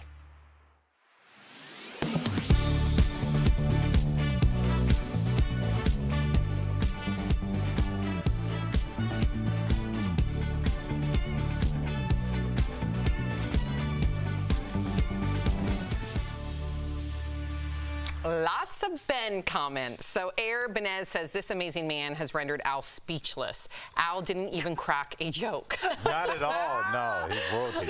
Statue-esque says, OMG, Ben Vereen is really lifting my spirit up today. Wonderful. And Donnie says, lovely to see you, Ben. Definitely going to have to see his new show. What was it like working with him? Oh, well, first of all, the saying, fish stinks at the head. You know what I'm saying? He was already there in the company, and then I came in because I'd done it on Broadway, and then I went to do it in Vegas with him. And they were already a well-oiled machine, and he just had the most positive, fabulous energy, always a smile, totally professional, great shape, danced his little ass off. Yeah. You know, he was incredible. Sang. I mean, we were doing Vegas, so we were doing 2 shows on Tuesday night and 2 on Saturday. So we were doing the second act starting at midnight. I can't even imagine. It's crazy. Yeah. All right. If you're leaving us, you can watch the second half of the show online. Watch on YouTube, DBL.com, or our DBL mobile app. But if you get the second half of the show where you are, here is what's ahead. We are continuing our classic commercial stars, Where Are They Now series with the longest-running Doublemint twins. They will be here live. Plus, Mandy Moore reveals how she's feeling as This Is Us wraps up its 6th season run.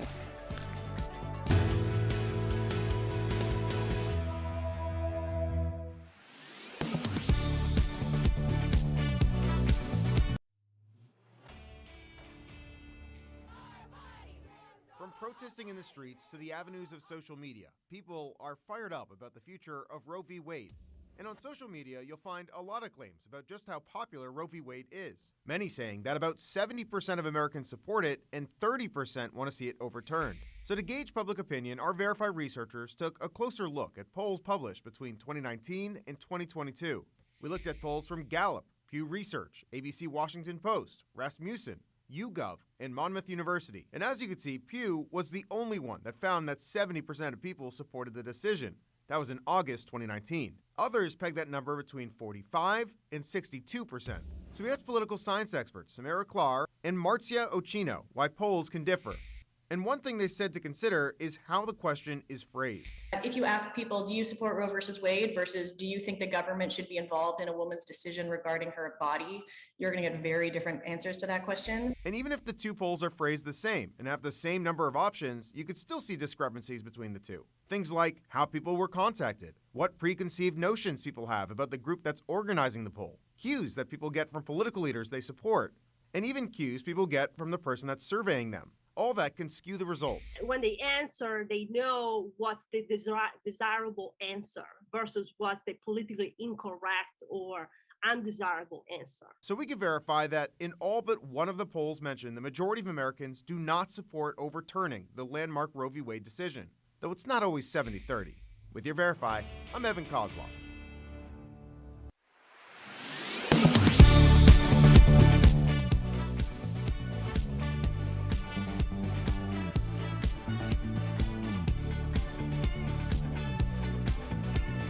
This is Daily Blast Live. We're talking about what you're talking about. Oh my gosh. Are you insane? This is a sham. No. Nope. Y'all just stop. Finally here. Drum roll.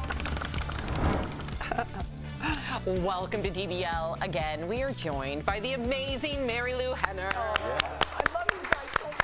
We love her, and we still have a couple more days with her. Thank goodness. Okay, 2 more days. She just keeps giving these little nuggets of stories, and I'm just wanting to like take you out and hear all these stories. Okay, baby. You name it. Deal. All Okay, right. so This Is Us fans, grab your tissues. Erica, I know you're a big This Is Us fan. Huge. Okay, Mary Lou is as well. The final episode of the Blood series is only 2 weeks away. Show star Mandy Moore told Jimmy Fallon that she had a physical reaction to reading the second to last episode and even threw up. She said with the show ending and her character, Rebecca, facing the end of her life, it might be a bit too much for fans. Yikes, watch. There was a lot wrapped up in it, but I still think that like you might need a day off from work. Really? Yes. It's one of those gems? But the finale is a bit more of a hug. I think there's a little bit more levity. Yeah, the second to last it destroyed me. I have a feeling it might destroy people too. Oh, I love that show. If she doesn't win an Emmy, it's crazy. For this season, her work is ridiculous this year. She's unbelievable. Don't you think so? Yeah, I actually only, because I've been following the show since the beginning, so I'm only 2 episodes in, and I did that consciously because they were at least kind enough to let us know that this was the last season as opposed to just pulling the wool from underneath us. But I need there to be a full closure, so I'm waiting until the finale to actually watch the rest of the season all the way through because I can't take it. I just can't. And then also knowing that it's the finale, like I get so emotional now more than ever about season finales or series finales because I'm like, it's not just about the show, it's about everybody on set, and it's like I feel it, like I'm so empathetic to it, and I'm sure you could speak to that just you know, doing all the projects that you've done. What is that final episode like when you know that you're about to like Taxi? Oh, yeah. Well, no, all your Taxi. best friends. We had done 4 seasons, and then all of a sudden I got a call, and I was at a Pilates, you know, and Jim Brooks called me. He said they canceled us, honey, and I said, where are we meeting? So he said, my office. We all went to the office. Everybody was drinking. Then we moved over to Tony Danza's. He had a cookie jar that was a taxi. He put flowers in it. It was like the wake. He made a little altar for it. Everybody was telling stories. We all stayed overnight, stayed up all night, went to breakfast the next day. And then the following Saturday, Danny DeVito was the host of SNL. So they said, you didn't get to take your final bow. We didn't know we were ending. Come to SNL, take your final bow. Wow. So Danny, you know, blew up ABC in his opening, the show opening. Then we all came out for our bow. Grant Tinker had just taken over NBC, and he said, that is such a show of solidarity. I'm giving you guys another year. So we switched networks. Stop it. That's crazy. I didn't know that. Yeah, so we were able to have like a final season. We knew that was going to be the end. I already had movies lined. Everybody had jobs lined up, but we were able to go out with a huge party and with like the great final episode. And go out on our own terms. That's the big thing. That's and mentally awesome. prepare. Yes. That's right. I love it. For sure. Do you think part of the success? I love these stories. It's like why I got into business. Yeah. Do you think like part of your success on Taxi because it was such a big hit? I remember watching it with my parents. It was like, like part of a lot of people's lives out there. Do you think because you guys were that crew, we are still so close. We just did 13 Zooms. Tony Dance is coming here. Well, not him. He'll be on Zoom on Friday. Yes. So we're going to catch up with him. And you know, we love each other. And the writers were so great. So they wrote great parts for us and cast people that love each other. Unbelievable. So cool. Yep. Okay, so Melissa Gilbert, who I'm sure you know, is getting honest about aging in Hollywood. In her new memoir, Melissa said that after her second marriage marriage ended, she went through a sort of quote-unquote midlife crisis. Melissa divorced fellow actor Bruce Boxleitner in 2011. Why don't you just change your last name to Buzz Lightyear? It's so close anyway. It's a cool name. Totally. In 2011, after 16 years of marriage. Now, at the time, she made physical changes to feel better about herself, like getting Botox, fillers, coloring her hair, and even bought a Mustang convertible. She said being a single woman in her 40s in LA was a whole different league of pressure. That was until she met her current husband, actor Timothy Busfield, and moved to upstate New York. She said she let her hair go gray, stopped focusing on what she looked like, and allowed herself to age. Is there a difference in your opinion? And I'm sure Hollywood's just amplified an anomaly, right? Sure. Is there a difference between a man's midlife crisis and a woman's? I think men go through a worse one in a way because they really get shocked that there's a big change. You know, and just a little shout out to Bruce Boxleitner. I worked with him. I know all three of them. It's his birthday tomorrow. So happy birthday. That's so crazy you know that. That's really cool. Her memory. Yeah, We know that. It's like so cool. Yeah. Anyway, but I think that men, you know, women almost like plan for it and expect it and sort of adjust to it. But when a man has that turnover, I've seen actors. Also, there's something that actors feel funny. Male actors feel funny about preening and having to worry about their weight and their hair and things like that. So I think, I think this is a very sexist world still. And even though you're seeing a lot of changes, there's still ageism, and it's almost the last frontier that you can make fun of. You know what I'm saying? So yeah. Have you two experienced any midlife crisis? We're in our 40s. I wouldn't say midlife crisis. I would just say, like, you definitely notice, especially doing stand-up, you notice that, like, you are getting older, but the staff at the comedy clubs and everybody is kind of staying the same age. And then you start, because like when you're a young comic, you know, I'm 27 after the show, we're all hanging out. And then like at a certain age, people are like, so do you need to ride back to your hotel, sir? And you're like, oh, I thought we were hanging. And you're like, oh, you're an older gentleman now.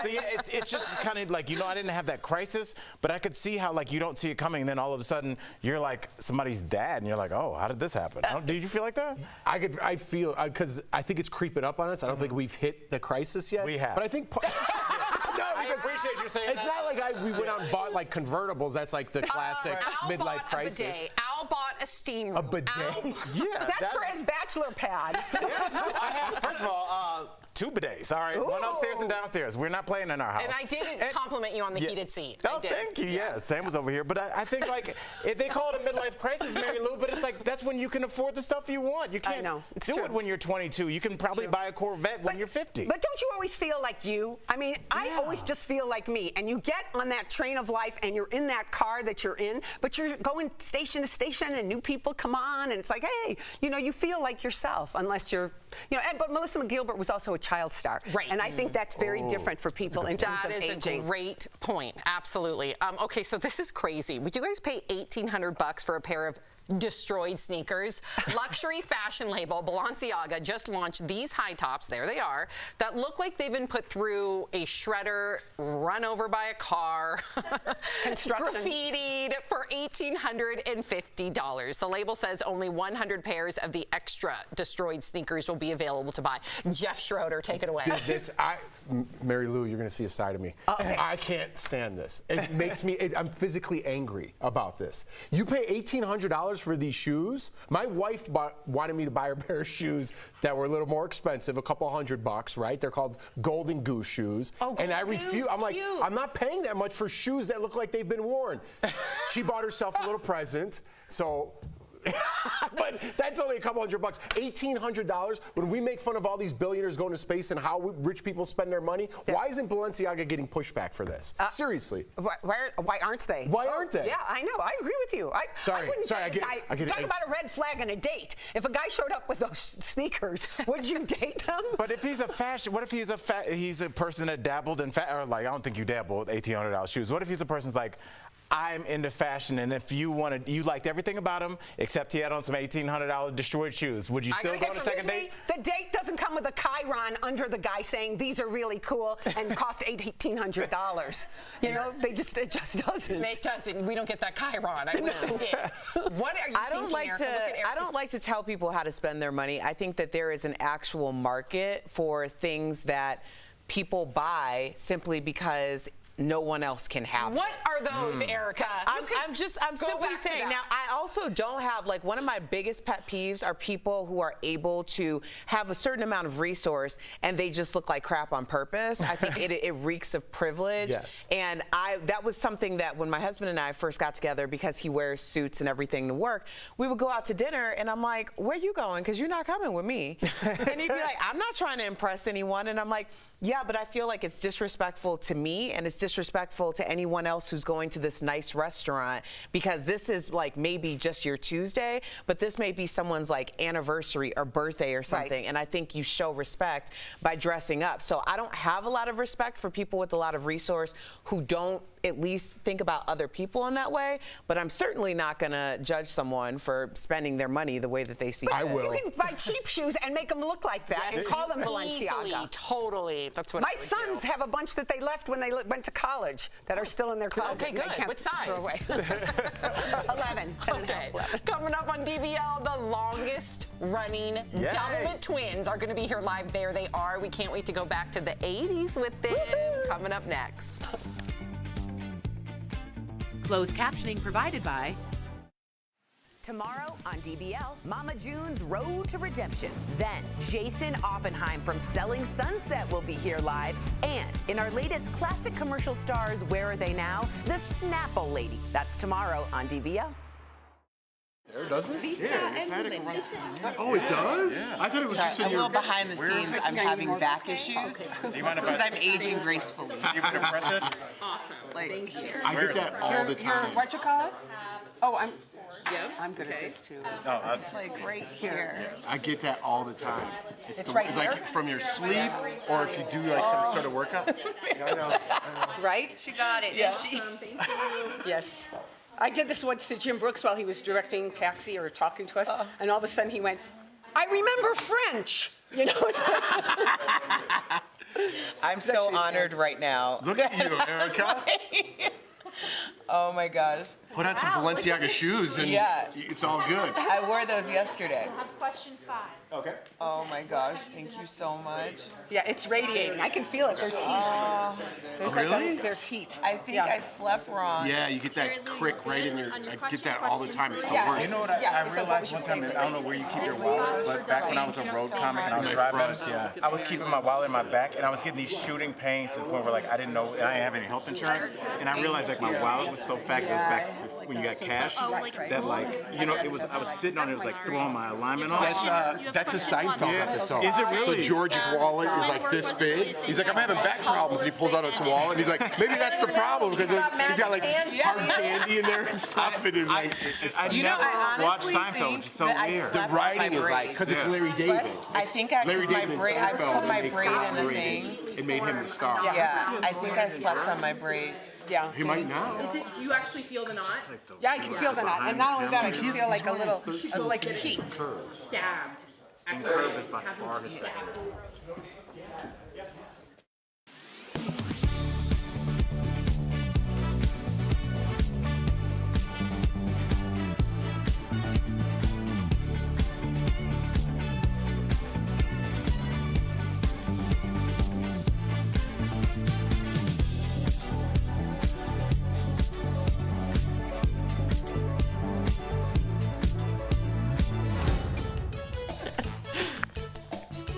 Not only does the slogan get stuck in your head, but their faces are some of the most recognizable ever. I mean, how could we ever forget the Doublemint twins? Take a look.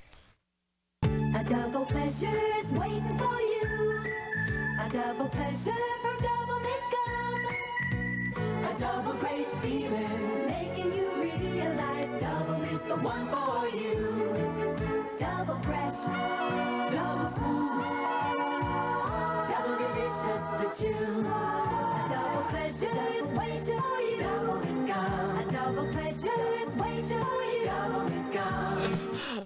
Wow, I remember that. Okay, please welcome the longest running Doublemint twins, Lisa and Linda. What's up, guys? I am so geeked right now. Okay. That's awesome. Yeah, well, twin work really wasn't a thing back in the 80s. So were you ladies nervous to audition for this commercial? Actually, I was. We were both in the business, but hadn't modeled or acted separate together. And so it was really wonderful. But I had to go on the first audition by myself. I just had some twin pictures that we had just had taken. So I was a little bit nervous. I was living in Atlanta. She was in Chicago. That's why they were doing a nationwide search for twins.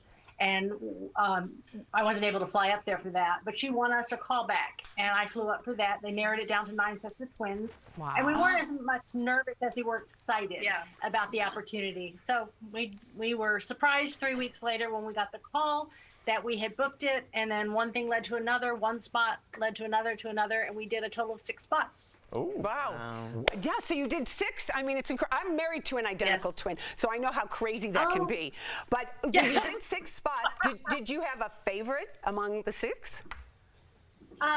Yes, we did. We loved what's called the pool spot. The one they just played. Yes. No, I think they did the ice skating. Ice skating. That was a good one. Pool spot. Part of it was just we were in north of Santa Barbara. We were near the ocean, and we were together, and the lighting was just beautiful. The director on that spot, the first spot, the pool spot, had been a fashion photographer, and so he really knew lighting, and he was using the sunset, the sun coming down, so it was that golden, beautiful light. And also, just by happenstance, they were going to edit it together, but in one long, wide shot, they got the hats blowing off and the guys catching them in one smooth move. So that was just serendipity, and that was a big part of, I think, the surprise of the commercial and the fun of it. Yeah. Yeah. I got a 2-part question. One, I just want to know, do you hate gum? Do you hate it now? No. My mom always said that we looked like cows chewing cud when we would chew gum. Oh my gosh. I was very self-conscious of it. Oh my gosh. But now I like to say, it just proves that we can walk and chew gum at the same time. I love it. But there is a specific way to unwrap and chew the gum. Is that correct? Can you show us? Do you have gum with you? Sure. We had actually a printout sheet telling us how to load our gum. So hopefully we can do it. We'll give you the side angle. So you have to prep the gum, slight bend, because you don't want to stick your tongue out. That wouldn't be very nice. And so then it has to hit the back. We're going to try this. It's been a while. Okay, here we go. 1, 2, 3. You got the job. You got the job. The 80s would love to see that. Like, we got to get that out there. Okay, so our producer tells us that you also have a least favorite spot. Before we hear why, let's relive that moment together. Roll it. A double pleasure's waiting for you. A double pleasure from Doublemint gum. A double great feeling, making you realize Doublement's the one for you.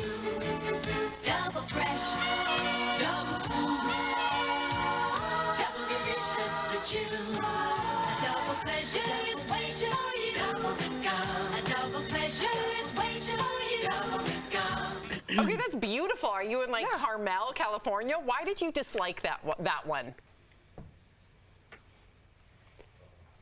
Oh, I think we're having some tech issues. Let me ask again. Hopefully they fixed it. Why did you dislike that one in particular? I wouldn't say we disliked it. It just wasn't our favorite. And mainly because it was just our hair looked stiff, what we were wearing, and they kind of coached us into a more robotic synchronicity instead of just kind of the natural twin thing that happened. And so to us, it just didn't feel like the relationship comes through. It didn't on feel that as one. natural. It gave me Princess Diana vibes. Has anyone ever told y'all for that? sure. Yeah, golfing. We got a lot of that, which we'll take it. It's a compliment. Yeah, for sure. Well, I have to know, what have you guys been up to since these commercials? I'm sure it's been crazy for you guys. Well, there's been a lot of time since just I loved that time when I was modeling and doing TV commercials, both with Lisa and on my own. But then really just moved into a season of being a mom, and now I'm a grandmother and love that. And now I've been a successful interior designer for over, 16 years. I have a passion for interior design, and I do some consulting, and I also work for Bassett Furniture in Atlanta. Wow. And I love what I do. Sounds like a full dance card. Yeah, exactly. We both like it that way. We were apart for over 17 years, Chicago and Atlanta, and then she moved down here, and that was wonderful. I was seriously studying acting, and Doublemint afforded me the finances to be able to live and study in New York for a couple of years. But right as my career was starting to bud as an actress, I realized I didn't want to raise kids in Manhattan. Moved back south. The business had dried up here, raised 3 wonderful adults now, and but the business is here. And so about 6 years ago, I got back in it, and I am working and acting and started a little production company, and I'm a filmmaker as well now. I have a film coming out, a supporting role on the come up. Paramount Pictures will be released this fall, and then a very, very, very brief role in the new Fox show Monarch that comes out in the fall as well. Congrats to both of you. It was so great to see you both. Honestly, I felt like I was like 8-year-old Sam all over again watching you guys. Thank you so much for joining us today, ladies. We appreciate you. We'll be right back. Thanks, guys. I wonder if they ever dated. The Food and Drug Administration proposed banning the sale of menthol cigarettes. These are the last remaining flavored cigarettes on the market and are especially popular among Black Americans. Some social media users claim the ban targets Black Americans, while others say tobacco companies have spent decades using menthol to get Black communities addicted to cigarettes. So let's verify. Does the tobacco industry target menthol cigarette advertising to Black Americans? Our sources are the American Lung Association, the Centers for Disease Control and Prevention, the Campaign for Tobacco-Free Kids, the Food and Drug Administration, Stanford University's Repository of Tobacco Advertising, and the NAACP. Menthol was first added to cigarettes in the 1920s. The American Lung Association says the mint extract helps mask the harshness of cigarettes, which can also make menthol cigarettes more addicting, according to a Yale University study. CDC data shows that 93% of Black adults who smoke started by using menthol cigarettes, compared to 44% of white adults. The CDC says the tobacco industry targeted the Black community by sponsoring hip-hop bar nights where they offered samples of menthol cigarettes and featured, quote, urban culture and language in their ads. A Stanford University research collection of tobacco ads highlights decades of menthol ads that they say were marketed toward a younger, urban demographic, and African Americans are particularly targeted. The Lung Association and Campaign for Tobacco-Free Kids say these ads worked at making menthol cigarettes more popular in minority communities. The NAACP wrote a letter supporting the FDA's ban on menthol cigarettes, saying the tobacco industry used egregious marketing practices in Black communities. So it's true. The tobacco industry does target menthol cigarette advertising to Black Americans. We all know how it goes. The seasons are changing. It's getting warmer, and you want some new spring and summer gear? Yeah. But your closet, yeah, already packed with clothes. So we've got an app that's going to help you. It's going to solve your problem. It's called Vinted. Welcome to your new community. Vinted is a secondhand fashion-focused app where you can buy and sell pre-loved fashion. Just take a photo, write up a detailed description, set the price you want, and upload. There are no hidden selling fees, so the price you set is the price you're going to make. And if you're the buyer, you just search using filters like brand, color, or even condition. And when you finally find that dream piece, you pay through the app. The best part, to ensure your money is safe, the seller doesn't get paid until you receive your item and make sure it is okay. And get this, Vinted is free to download. So if you don't wear it, sell it. We'll be right back.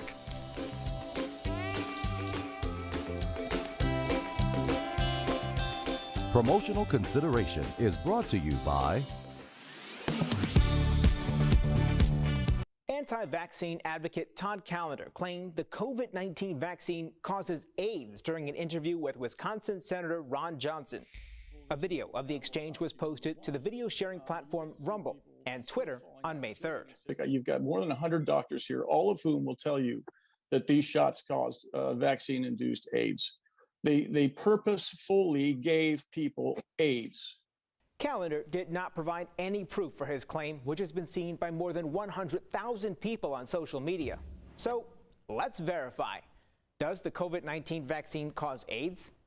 Our sources are the Centers for Disease Control and Prevention, the World Health Organization, the National Institutes of Health, and Dr. Pyle Coley with the University of Colorado Anschutz Medical Campus. We want to be clear up front that this claim is false. The CDC says there is no association between COVID-19 and HIV, the virus that causes AIDS. And the NIH explains the only way someone can get HIV is through bodily fluids that are transmitted from person to person. Dr. Coley pointed out there have been millions of COVID-19 doses administered and told Verify in a statement there is, quote, no reporting in the vaccine adverse events reporting system that there's an association between the COVID vaccine and development of AIDS. Johnson later tweeted that he also does not believe the vaccine causes AIDS. So it's false that the COVID-19 vaccine causes AIDS. So where did this claim originate? Some skeptics point to a study published in the journal The Lancet as proof. Researchers highlighted vaccines made in China and Russia that are manufactured with adenovirus vectors and argue they may make men more susceptible to becoming infected with HIV if they're exposed to it. They did not say these vaccines induce HIV or AIDS, and the two vaccines that use adenovirus vectors, CanSino and Sputnik V, are not approved by the WHO or FDA. With your Verify, I'm Brandon Lewis. New inflation figures could impact the dollars in your wallet. Let's connect the dots. Inflation hit a decades-high record, 8.5% in March. That means you're likely paying more for everyday goods like groceries. It also means your money isn't as valuable today as it was this time last year. The key question is whether America's inflation rate is topping out or plowing forward. The Federal Reserve is aggressively raising interest rates to counteract inflation, leading to the highest mortgage rates we've seen in about a decade. The Fed's actions have also thrown stocks into correction territory. Tech giants lost more than $1 trillion in value from Thursday to Monday. Inflation could fall for the rest of the year. Some economists predicting it will be around 4% by the end of the year. If that happens, your money will go much further without you having to do a thing. And that is Connecting the Dots. Daily Blast Live is always focused, always ready, always on cue, always timely. This May, don't miss a day. DBL is all new every day.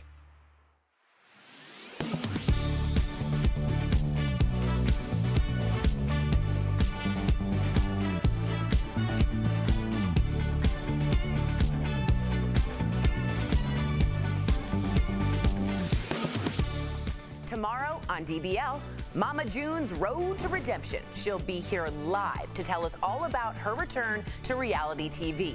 Then, Jason Oppenheim from Selling Sunset will be here live to dish on the drama from the new season. Plus, the real story behind his breakup with Chrishell. And in our latest classic commercial stars, Where Are They Now? Wendy Kaufman, a.k.a. the Snapple Lady, shares her path from drug addiction to overnight fame. That's tomorrow, only on DBL. You cannot miss tomorrow. And of course, Mary Lou's going to be with us. Yes. Okay, lots of comments, of course, about the Doublemint twins. Kendrick says 5-6 of gum for a quarter. Wow. That's what they said from that segment. Yeah. And then Steven says that hair from the 80s is amazing. Oh my gosh. Now, did you ever get asked to do like these iconic commercials? Oh, I did a Ring Around the Collar commercial in Venice, Italy, where I shot, you know, a mood shot of Venice, and then Love, Love, I Sing, Tra-la-la-la, or we got Ring Around the Collar.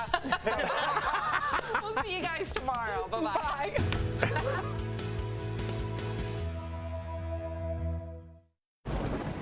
Where hope finds help. Where courage meets conviction. Where makers make fans. We are Tegna, a family of local and national media brands that bring us together, serving the greater good of our communities. Where national know-how backs local business. Be in good company with Tegna.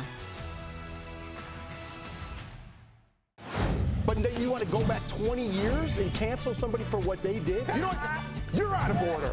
I woke up and said, today is going to be a good day. Yes. At some point, you got to decide for yourself if you're going to stand up for what's wrong or what's right. Like, are we living in Bizarro world? Sorry, I ran out of steam there. I have to just push back on that. I think it's an okay conversation to have. That's what really rubbed me and a lot of people the wrong way. I love this story.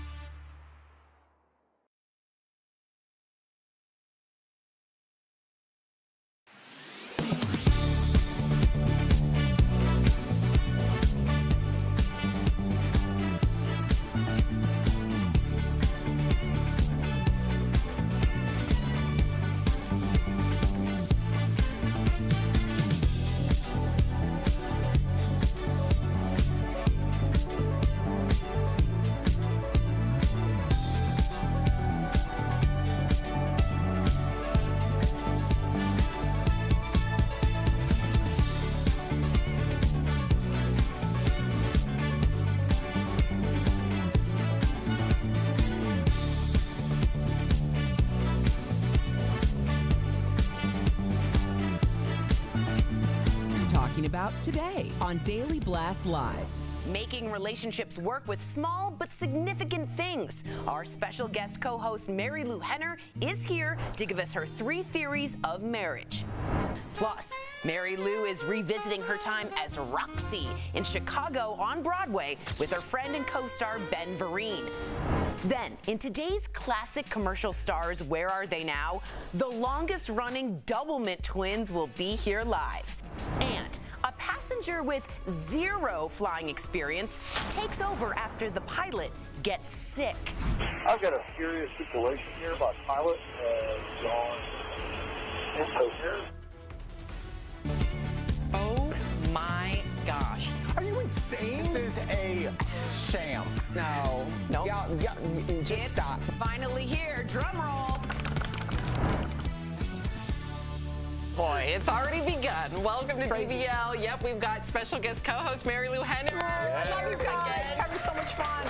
You really are part of the family. I was going to say, I feel like the co-host is kind of going away. You're starting to get into family now. You're not a guest anymore. You know when you tell people to go in the refrigerator and get what they want? Like that's the next level again. That's where you are. Good analogy. And of course, Mary Lou is going to be here all week long, so make sure you continue to tune in. And also, we're going to take things a little differently. We're going to do it a little different today because we got Mary Lou here. We're going to dive into relationships. Yes, we are. So first, something that's been trending, okay, to kick it off, this marriage therapist has gone viral on TikTok. He's revealing the 15 small but significant things that every person should know about their romantic partner. Of course, there are the standard things like what's their favorite food, TV show, movie, band, but then it gets a little bit more complicated. Like, do you know what is their most controversial take? Or what family member triggers them the most? Finally, what's their biggest insecurity? Here's the kicker, too. This therapist says you should know all of this within the first 6 months of dating. Wow. What do you think of this list, Mary Lou? Oh, well, first of all, definitely something I'd say is pick a better lighting seat on a Yeah. If you're going to go on a date with this guy, he's got to learn how to pick the better light. My first date with my husband, I like it.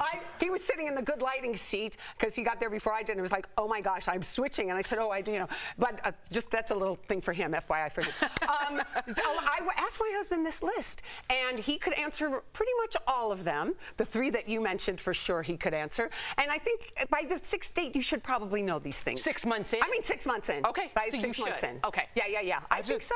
I just wonder, like, because everything is kind of black or white, red or A or B, do you have to pick a side on certain things? Should you just get that out of the way first or second dinner just to see, like, where are you with these big issues? Because it could be a divisive thing. Yeah, but also, one of the questions he asks is, how do you want to celebrate your birthday? If I had asked my husband that in the first 6 months, it totally changed for him. You know, it's like you find different things. You bounce off of one another, and certain things on that list definitely change after 6 months and maybe even before. I think it's okay not to know. I don't know all those things on that list about my wife. You do. I could guess, but I don't know if I'd be after right. 2 days, 3 days with him, he doesn't.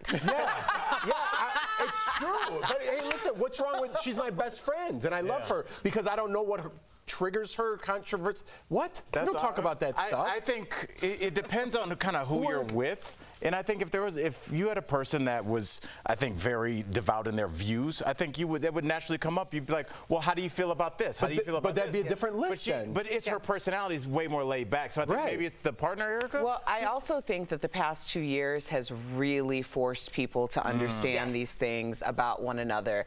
I think a lot of people looked at their partner, their long-term partner, and realized that they were on very opposite sides of issues. And if you weren't on complete opposite sides of issues, then there was kind of this coming together moment of, this is where I'm coming from on this particular thing. And a lot of people split because of it. Yeah, a lot. Oh, I know a lot of couples that broke up during the pandemic. Yeah, for sure. You should ask your wife that list tonight and just see what she says by tomorrow if we revisit. I just don't like people telling me what to do. 15 things. This guy's probably not even married. Give me your advice. Not sitting in the bad lighting seat. Yeah, he doesn't even know how to light his own camera, bozo. I'm just kidding.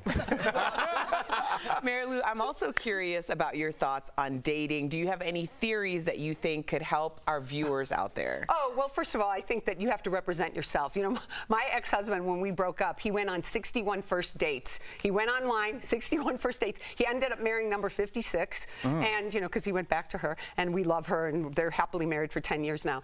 And, you know, I think that what you have to do is, if somebody is cheap, you know, that's one of those red flag kind of things. And if you're not, you have to pay attention to what you're seeing, because everybody has this. I have this image of people with their little shoe boxes of stardust and all the relationships they've been, and then they meet somebody and they dump it on them, and then they think like, oh, this person's perfect, they're perfect, and then all of a sudden it's like, no, they're not. And I better scoop up my stardust and put it in the box, and now it's got a rubber band around it. Right. You can't go into a relationship with the expectations of your past relationships, with the knowledge, but not, you know, you're crowded in that relationship because you've got your parents, you've got their parents, you've got all your past relationships, so there's a lot to process. So you have 3, not 12, theories of marriage, right? Yes. What are your 3 theories? I do this in my show, too, and people get a reaction. Okay. My first theory is marriage is like making waffles. You throw the first one out. Okay? Jeez. Okay. Yeah, me too. Set our watch. All right, we'll see. You got married maybe older than, maybe not. I don't know. But Jeff certainly that's did. one of mine. Okay, second theory, and it's not the second marriage because I'm on my third and final. The second theory of marriage is that marriage is finding that special certain someone you just know you'd love to aggravate the rest of your life. Because marriage is like, you know, you like to have a little fun like that, right? And then my third theory, actually, Saint-Exupéry, who wrote The Little Prince, wrote something, and he wrote, you'll have a happy, but I added something to it. You'll have a happy marriage when you realize marriage isn't two people gazing longingly into each other's eyes, but rather looking out over the mountain in the same direction. With their hands on each other's, you know what. Yeah, yeah. Because you have to have vision and heat. You have to have that thing. I'm so glad you said that. And this is my question, because sometimes you got that vision, sometimes you have the heat, but you're getting kind of red flags. And so how do you tell if it's a red flag or if it's just a quirk? You mean lust versus love? Like, not even lust, but like, I like everything. like 4 of the 5 things I like about this person, maybe even 5 of the 5, but they keep saying weird things and doing weird things. I'm like, is and that the way they treat other people. Right, is it weird or is it a red flag? Oh my gosh. It's a red flag. If you don't like the way they treat a waitstaff, if you don't like the way they talk to their family members, if you don't, you know, there are a lot of red flags. Cheap is for sure one of them. And if you have different thermostats, that's a red flag. Wait, like literally? Like sexual thermostat. Yes. Like, I Sam don't know thought what your this house was an is like. HVAC. Oh, I like 72, he likes 60. I battle my husband on the real thermostat almost daily. Marriage is a 24-hour negotiation. Yes. I like it to be 70 degrees, maybe 60 So you when you sleep. completely took away from sex, and now we really are talking about the thermostat. Cool. Y'all need I'm surprised you have 2 kids. Me too. No, I'm kidding. I love Mark. All right, coming up on DBL, Mary Lou is going to take us down memory lane and tell us all about her time on Broadway. Her Chicago co-star Ben Vereen will be here live. Yeah. Plus, a passenger with I'm a big fan. 0 flying experience takes over after the pilot gets sick. How did he pull it off, and could you? Closed captioning provided by Daily Blast Live is always focused, always ready, always on cue, always timely. This May, don't miss a day. DBL is all new every day. My first marriage was all heat. My second vision, my third one, vision and heat. Yeah. Vision and heat makes a tremendous difference. See, I can attest to, and only for me personally, but I definitely had a starter marriage. And I think now the way that I was 35 when I got remarried, and it just, everything clicked a little bit more. Like, I understood, like, the institution of marriage, and we don't have those types of, like, inconsequential issues. Yes. You know, like, it's just... And you work through them. You work Right. through them when the two of you, because that's the glue. You know what I'm saying? That kind of... That's the glue. Yeah. It's the one thing that you do with your partner, your marriage partner, that you don't do with other people. Yeah. Because you can have best friends, you can have all of this, but that's the glue, and you kind of learn along the way. Like, yeah, what makes a difference. But certain things, I think, like just how when you're talking about the dynamic with the household, the family and stuff, I always looked for the relationship with the mom. But then I realized it's also the relationship that the parents have, whether they have one or not, how your spouse responds to that. Like, is it something that they want to correct, or is it something they want to replicate? There's a lot that goes into it. I would even say that, like, growing up, we all come from different places. We're on a different subject now about raising kids. But I would say each person is who they are from where they were raised or where they came from, right? Everybody that's not whether it's their art or their dress or their behavior, it's like the neighborhood. No, I believe it. So I think that needs to be a segment. Like, that's the lighting.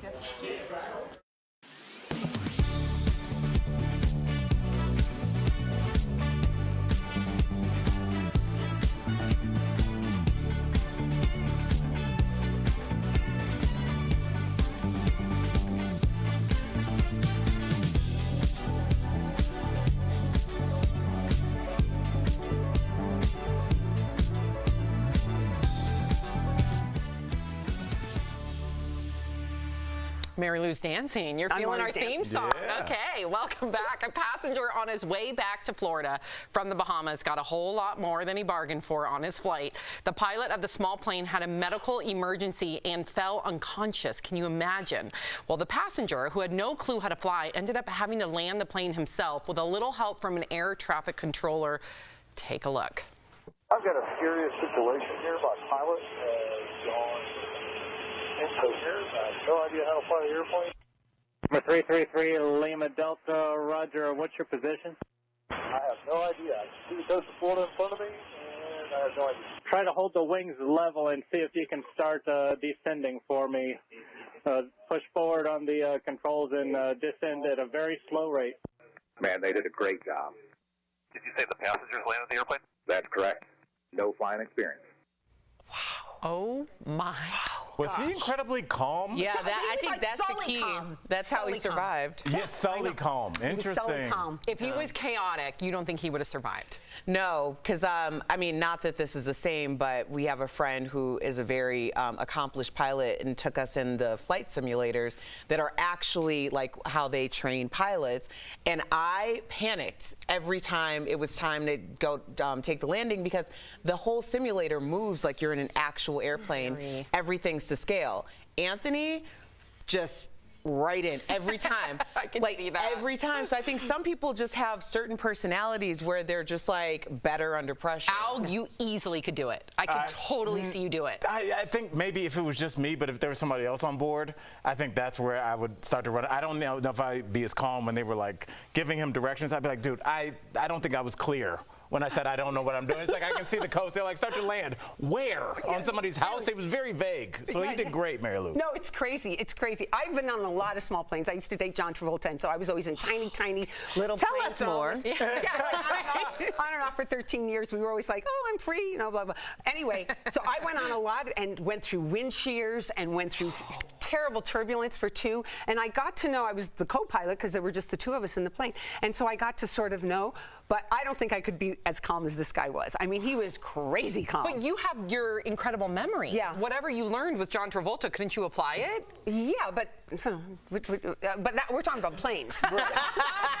Everything's different when you're in the air. I feel like Jeff could. I feel like you're the kind of dude, you would get your pilot's license. No way. You would never do that? I'm terrified of heights. I could see you doing I hate that. flying. He hates heights. I hate it. Yeah, but I think human beings don't give themselves enough credit in those situations. Like, we could do things that you think you can't do when it becomes a life or death situation. Exactly. Yeah. And I think a lot of people are more capable than they think they are. Like David Goggins always says, you're like 40%. You think you're done, and you still have 60% left in the tank. You know? Maybe I'm looking at it like the mothers who have picked up buses, Yeah, exactly, cars, exactly. just from adrenaline. I mean, you have to like calm the adrenaline down. Yes, and trust yourself, right? Trust. Yeah. Ooh, coming up on DBL, we got actor Ben Vereen. Yes! He will be here live. He and Mary Lou are going to revisit their days on Broadway together. That's coming up next. Yeah.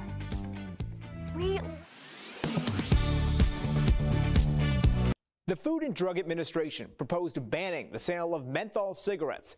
These are the last remaining flavored cigarettes on the market and are especially popular among Black Americans.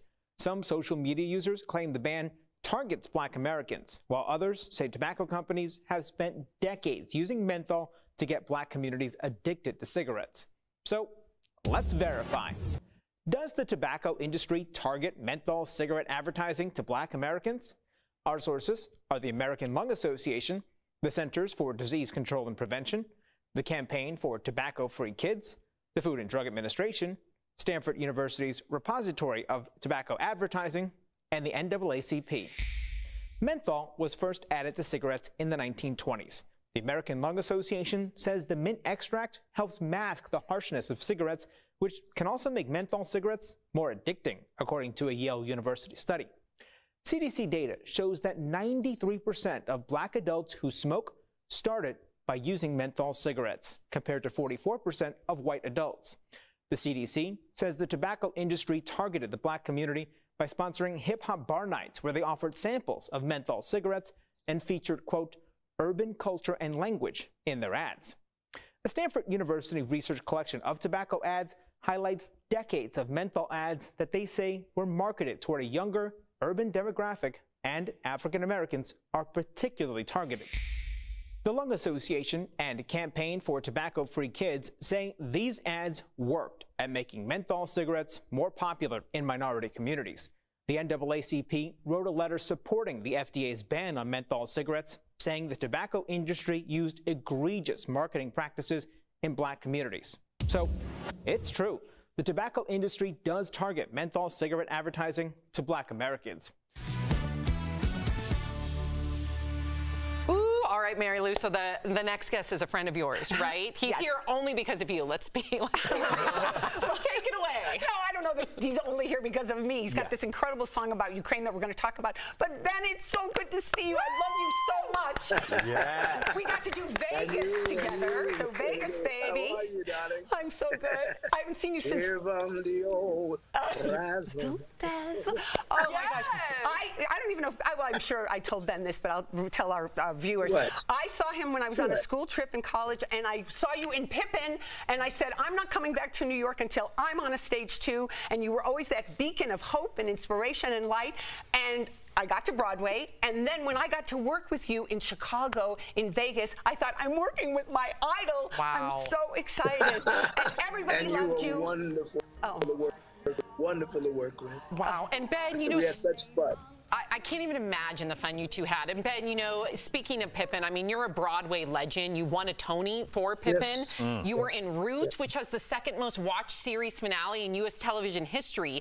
What do you think about when you look back on your incredible career? Does it ever sink in? Wow. No, it's still sinking in. I have a lot yet to do. Yes. That's right. I haven't got time to look back. Look what's going on in the world. Right. We, as entertainers, have a responsibility to entertain and to enlighten and to inform, which you are doing very excellently on this show. So thank you very much. Wow. It's just an honor to speak with you. And Mr. Vereen, I just want to say, as you came and spoke to my high school in the 90s, and I was talking to my friends. We're on a group chat, and we all remember that. We're all grown men now. I just want to say we appreciate you. We appreciate you coming to Beechwood High School. You grew up well, son. Thank you for that. He gives back. Man, He gives back. I know. He is royalty, and you need to be aware of your status and how much you have impacted the arts and just people in general. So we appreciate your spirit. And with that said, it's going to actually lead me into my next question, because you know, obviously, life has a lot of ups and downs, and you've faced more than your fair share.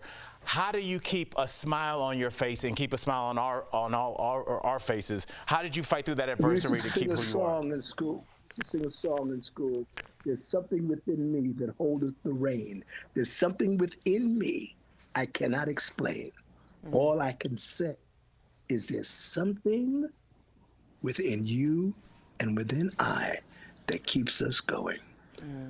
I tell a friend of mine, I said, how do you feel today? He said, man, I'm above ground. Wow. And if I'm above ground, the miracles begin. And that's what we So positive. What an orator. No matter what the situations are around you or what you know going on in the world, you are above ground. So you have the opportunity to make a difference for a better world. That's all on this planet. Well, let's talk about your empathy and application, because you recorded a song for Ukraine. What really compelled you to do this? A friend of mine named Ira Antilles came to me and he said, Ben, I've written a song about Ukraine. He said, we've been watching it on TV, and I've been watching it like everybody else. Yeah, I'm the type of guy, when 9/11 happened, I didn't run from the towers falling. I ran to the towers because my fellow New Yorkers were falling from those towers. I'm sitting here, and I can't go to Ukraine or go to Poland, but I can at least do something to help the Red Cross, to help UNICEF, to help Abundance of Life, who deal with children who are being refugeed or being abandoned. You know, we must remember the children are our future. And we must save our children, our youth, because they'll make the world better for us if they're watching us. And how we deal with this, they are watching. And that will be the example how they will live their lives to make this world a better place. But we got to save these children. So I went with Ira. I said, let's do this song. I got some friends from the Broadway choir, and we recorded this song, and we're raising money for these young people and for the people of Ukraine until this madness is over. Right. It's never going to be over, because these children will live their lives and go on. But we got to let them know we were there. We were there for you, for a better world. Ben, I forgot I was on television for a second. You're so captivating and passionate. It's true. You're fantastic. But I want to get this last question. And you star in the sitcom Be Positive, and your character struggles with hiding early dementia. Why is this so important to bring this to the screen, this issue? If you're lucky enough, if we are lucky enough, to young people, if you're lucky enough, you get to that age. And when you get to that age, there are obstacles in the way. By being aware of them, because in schools they don't teach us how to live, they teach us how to make a living. If they taught us how to live, we'd say, okay, let's do something about these things that are going to approach us at an elderly age. And these secrets of dementia, on us out of nowhere. You have with your parents, and we don't know how to deal with. They repeat themselves.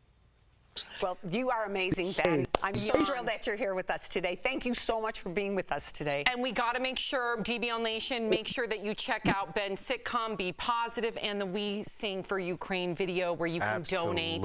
And we did have some tech issues at the end. I just want to say that. But Ben, thank you. What a pleasure. It's an honor. No, I understand. I'll be back. Happy to talk to you, darling, as you go. Thank you. Thank you. That's all. When you just that smile, I'm good. Yeah. Thank you, Ben. Thanks. Thank you, Ben. Promotional consideration is brought to you by Anti-vaccine advocate Todd Callender claimed the COVID-19 vaccine causes AIDS during an interview with Wisconsin Senator Ron Johnson.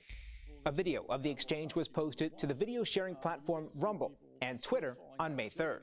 You've got more than 100 doctors here, all of whom will tell you that these shots caused vaccine-induced AIDS. They purposefully gave people AIDS. Callender did not provide any proof for his claim, which has been seen by more than 100,000 people on social media. So let's verify. Does the COVID-19 vaccine cause AIDS? Our sources are the Centers for Disease Control and Prevention, the World Health Organization, the National Institutes of Health, and Dr. Pyle Coley with the University of Colorado Anschutz Medical Campus.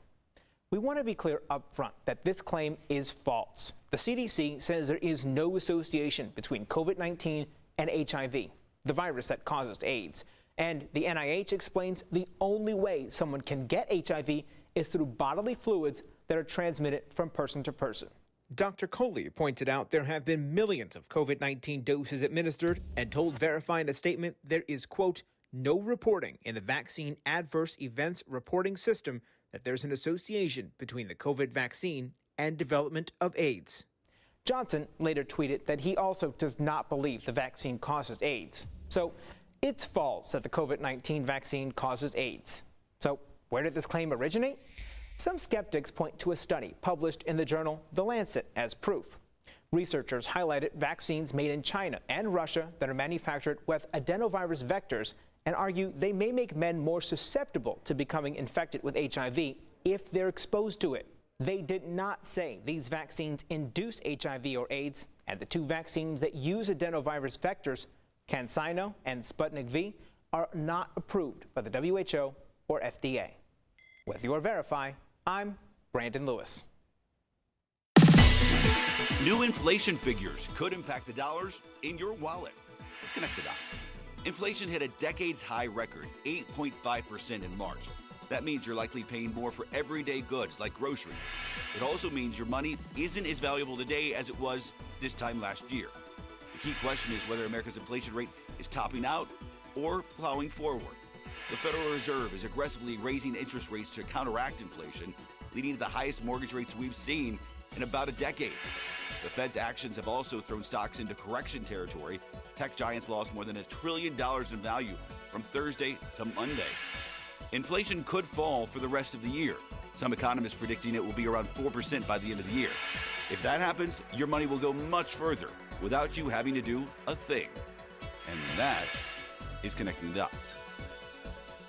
Daily Blast Live is always focused, always ready, always on cue, always timely. This May, don't miss a day.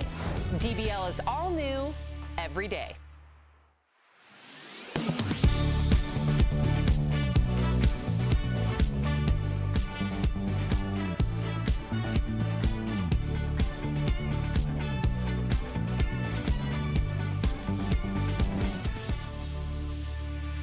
Lots of Ben comments. So Air Benez says this amazing man has rendered Al speechless. Al didn't even crack a joke. Not at all. No, he's royalty. Statue-esque says, OMG, Ben Vereen is really lifting my spirit up today. Wonderful. And Donnie says, lovely to see you, Ben. Definitely going to have to see his new show. What was it like working with him? Oh, well, first of all, the saying, fish stinks at the head. You know what I'm saying? He was already there in the company, and then I came in because I'd done it on Broadway, and then I went to do it in Vegas with him. And they were already a well-oiled machine, and he just had the most positive, fabulous energy, always a smile, totally professional, great shape, danced his little ass off. Yeah. You know, he was incredible. Sang. I mean, we were doing Vegas, so we were doing 2 shows on Tuesday night and 2 on Saturday. So we were doing the second act starting at midnight. I can't even imagine. It's crazy. Yeah. All right. If you're leaving us, you can watch the second half of the show online. Watch on YouTube, DBL.com, or our DBL mobile app. But if you get the second half of the show where you are, here is what's ahead. We are continuing our classic commercial stars, Where Are They Now series, with the longest-running Doublemint twins. They will be here live. Plus, Mandy Moore reveals how she's feeling as This Is Us wraps up its 6th season run.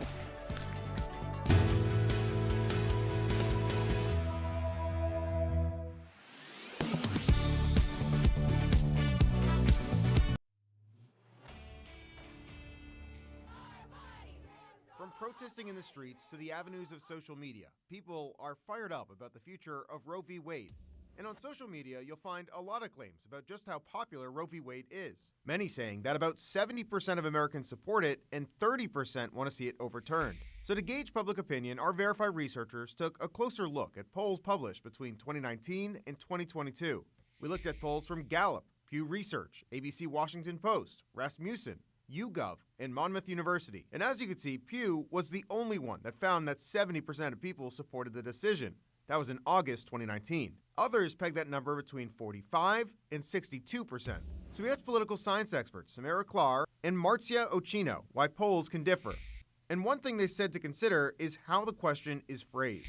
If you ask people, do you support Roe versus Wade versus do you think the government should be involved in a woman's decision regarding her body, you're going to get very different answers to that question. And even if the two polls are phrased the same and have the same number of options, you could still see discrepancies between the two. Things like how people were contacted, what preconceived notions people have about the group that's organizing the poll, cues that people get from political leaders they support, and even cues people get from the person that's surveying them. All that can skew the results. When they answer, they know what's the desirable answer versus what's the politically incorrect or undesirable answer. So we can verify that in all but one of the polls mentioned, the majority of Americans do not support overturning the landmark Roe v. Wade decision, though it's not always 70-30.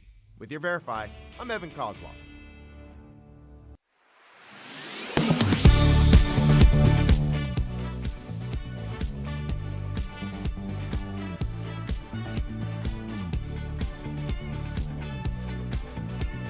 This is Daily Blast Live. We're talking about what you're talking about. Oh my gosh. Are you insane? This is a sham. No. Y'all, just stop. Finally here. Drum roll.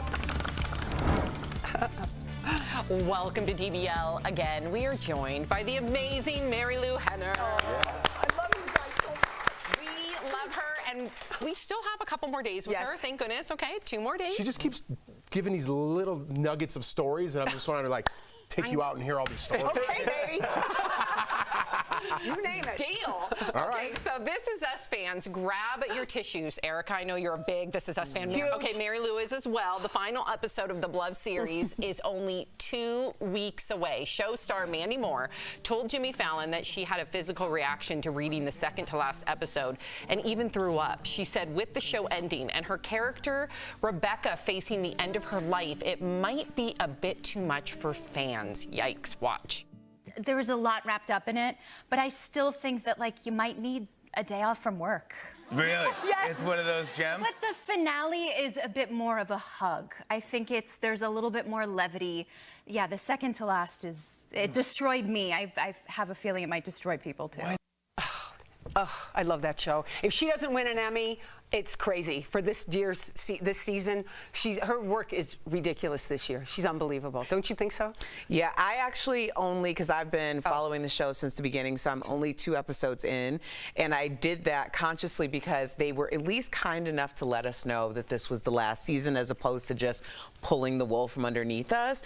But I need there to be a full closure, so I'm waiting until the finale to actually watch the rest of the season all the way through because I can't take it. I just can't.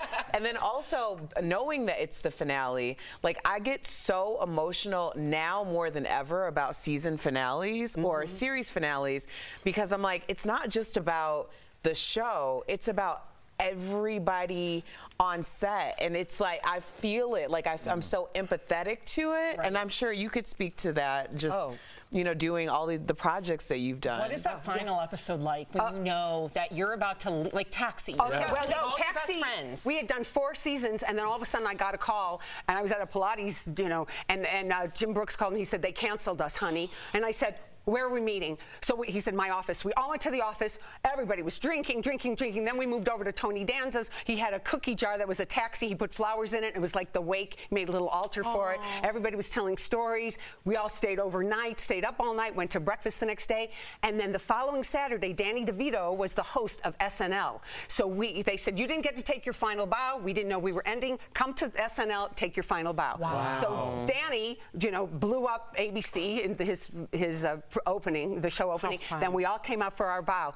Grant Tinker had just taken over NBC, and he said, that is such a show of solidarity. I'm giving you guys another year. So we switched networks. Stop it. That's crazy. I didn't know that. Yeah, so we were able to have like a final season. We knew that was going to be the end. I already had movies lined. Everybody had jobs lined up, but we were able to go out with a huge party and with like the great final episode. And go out on our own terms. That's the big thing. And That's mentally awesome. prepare. Yes. That's right. I love it. For sure. Do you think part of the success? I love these stories. It's like why I got into business. Yeah. Do you think like part of your success on Taxi because it was such a big hit? I remember watching it when my parents. It was like like part of a lot of people's lives out there. Do you think because you guys were that crew, we are still so close. We just did 13 Zooms.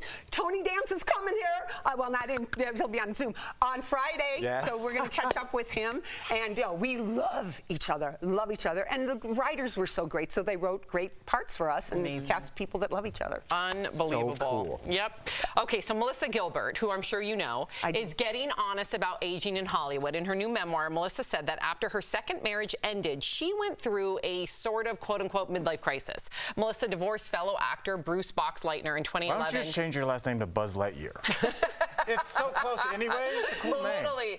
In 2011, after 16 years of marriage. Now, at the time, she made physical changes to feel better about herself, like getting Botox, fillers, coloring her hair, and even bought a Mustang convertible. She said being a single woman in her 40s in LA was a whole different league of pressure. That was until she met her current husband, actor Timothy Busfield, and moved to upstate New York. She said she let her hair go gray, stopped focusing on what she looked like, and allowed herself to age. Is there a difference in your opinion? And I'm sure Hollywood's just amplified an anomaly, right? Sure. Is there a difference between a man's midlife crisis and a woman's? I think men go through a worse one in a way because they really get shocked that there's a big change. And just a little shout out to Bruce Boxleitner. I worked with him. I know all three of them. It's his birthday tomorrow. So happy birthday. That's so crazy you know that. That's really cool. Her memory. I know that. It's like so cool. Anyway, but I think that men, women almost like plan for it and expect it and sort of adjust to it. But when a man has that turnover, I've seen actors. Also, there's something that actors feel funny. Male actors feel funny about preening and having to worry about their weight and their hair and things like that. So I think this is a very sexist world still. And even though you're seeing a lot of changes, there's still ageism, and it's almost the last frontier that you can make fun of. You know what I'm saying? So yeah. Have you two experienced any midlife crisis? We're in our 40s. I wouldn't say midlife crisis. I would just say you definitely notice, especially doing stand-up, you notice that you are getting older, but the staff at the comedy clubs and everybody is kind of staying the same age. And then you start, because when you're a young comic, I'm 27 after the show, we're all hanging out. And then at a certain age, people are like, so do you need to ride back to your hotel, sir? And you're like, oh, I thought we were hanging. And you're like, oh, you're an older gentleman now. So it's just kind of I didn't have that crisis, but I could see how you don't see it coming. And then all of a sudden you're like somebody's dad and you're like, oh, how did this happen? Did you feel like that? I feel, because I think it's creeping up on us. I don't think we've hit the crisis yet. We have. But I think I appreciate you saying it's that. not like we went out and bought convertables. That's the classic midlife crisis. Al bought a steam room. A bidet? That's for his bachelor pad. I have, first of all, 2 bidets, all right? One upstairs and downstairs. We're not playing in our house. And I did compliment you on the heated seat. Oh, thank you. Yeah, Sam was over here. But I think they call it a midlife crisis, Mary Lou, but it's that's when you can afford the stuff you want. You can't do it when you're 22. You can probably buy a Corvette when you're 50. But don't you always feel like you? I mean, I always just feel like me. And you get on that train of life and you're in that car that you're in, but you're going station to station and new people come on and it's like, hey, you feel like yourself unless you're, but Melissa Gilbert was also a child star. Right. And I think that's very different for people in terms of aging. That is a great point. Absolutely. Okay, so this is crazy. Would you guys pay $1,800 for a pair of destroyed sneakers? Luxury fashion label Balenciaga just launched these high tops, there they are, that look like they've been put through a shredder, run over by a car, graffitied for $1,850. The label says only 100 pairs of the extra destroyed sneakers will be available to buy. Jeff Schroeder, take it away. Mary Lou, you're going to see a side of me. I can't stand this. It makes me, I'm physically angry about this. You pay $1,800 for these shoes. My wife wanted me to buy her a pair of shoes that were a little more expensive, a couple $100, right? They're called Golden Goose shoes. And I refuse. I'm like, I'm not paying that much for shoes that look like they've been worn. She bought herself a little present, so. But that's only a couple $100. $1,800 when we make fun of all these billionaires going to space and how rich people spend their money. Why isn't Balenciaga getting pushback for this? Seriously. Why aren't they? Why aren't they? Yeah, I know. I agree with you. I get it. Talk about a red flag on a date. If a guy showed up with those sneakers, would you date them? But if he's a what if he's a person that dabbled in I don't think you dabble with $1,800 shoes. What if he's a person's like, I'm into fashion, and if you liked everything about him except he had on some $1,800 destroyed shoes, would you still go on a second date? The date doesn't come with a chyron under the guy saying these are really cool and cost $1,800. You know, it just doesn't. It doesn't. We don't get that chyron. I wish we did.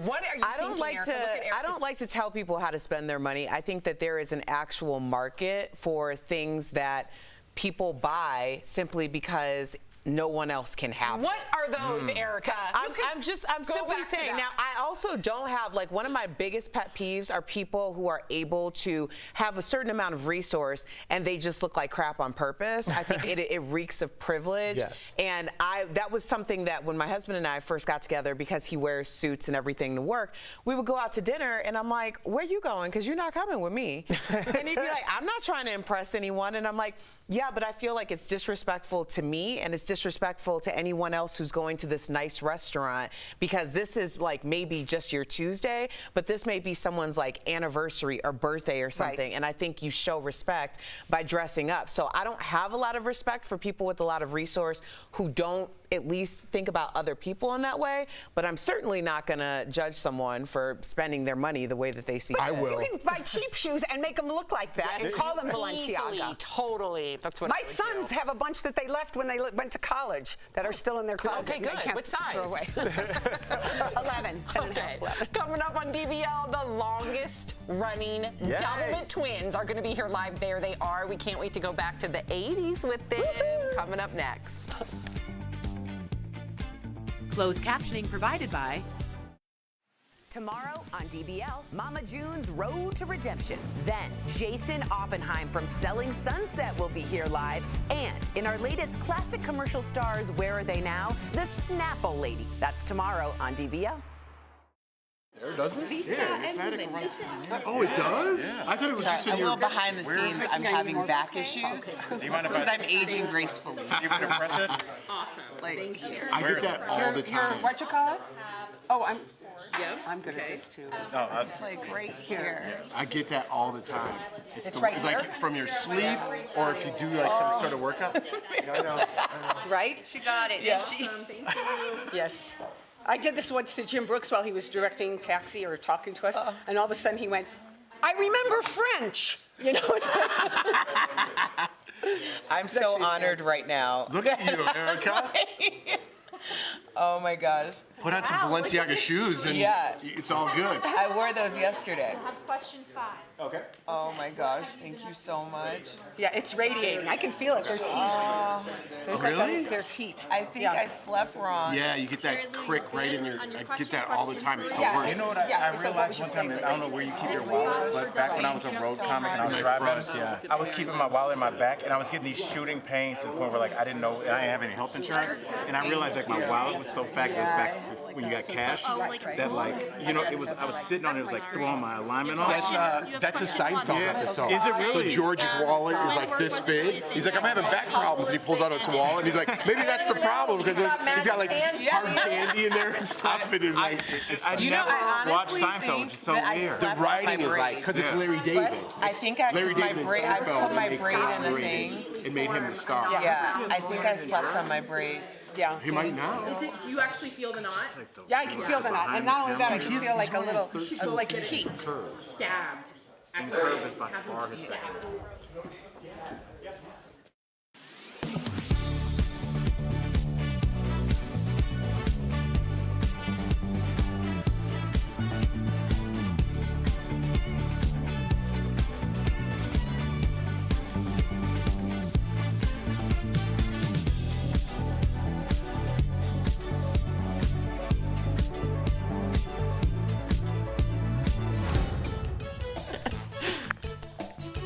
Not only does the slogan get stuck in your head, but their faces are some of the most recognizable ever. I mean, how could we ever forget the Doublemint twins? Take a look.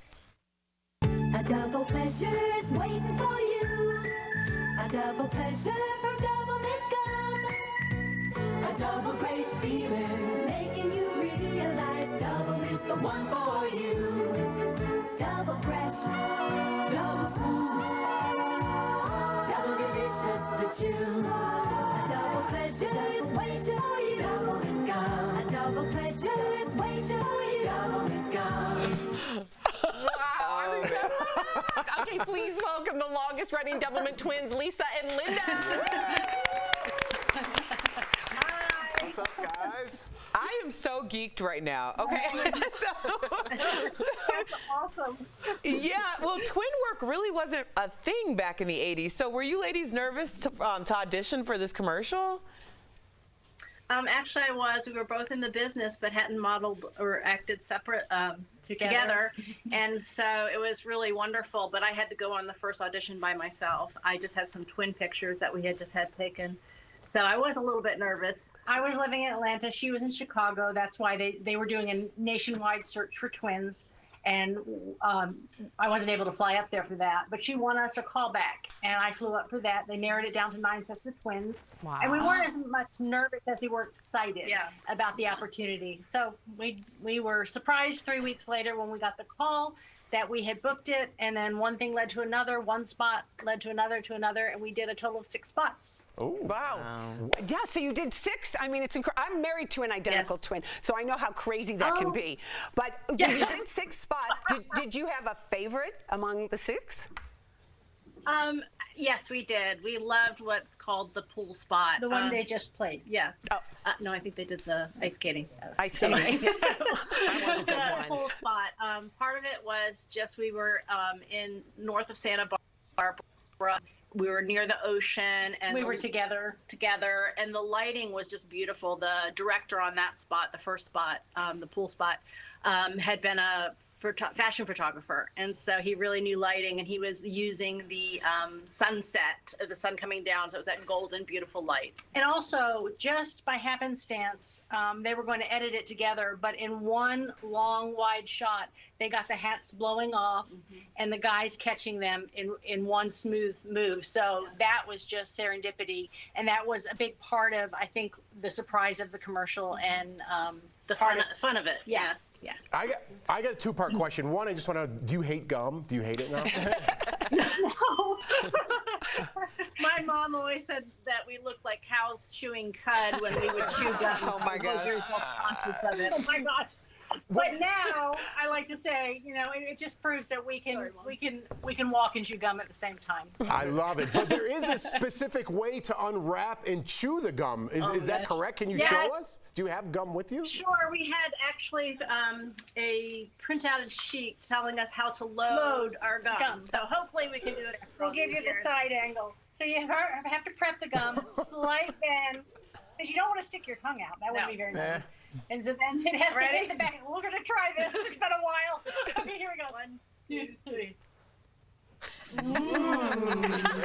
You got the job. You got the job.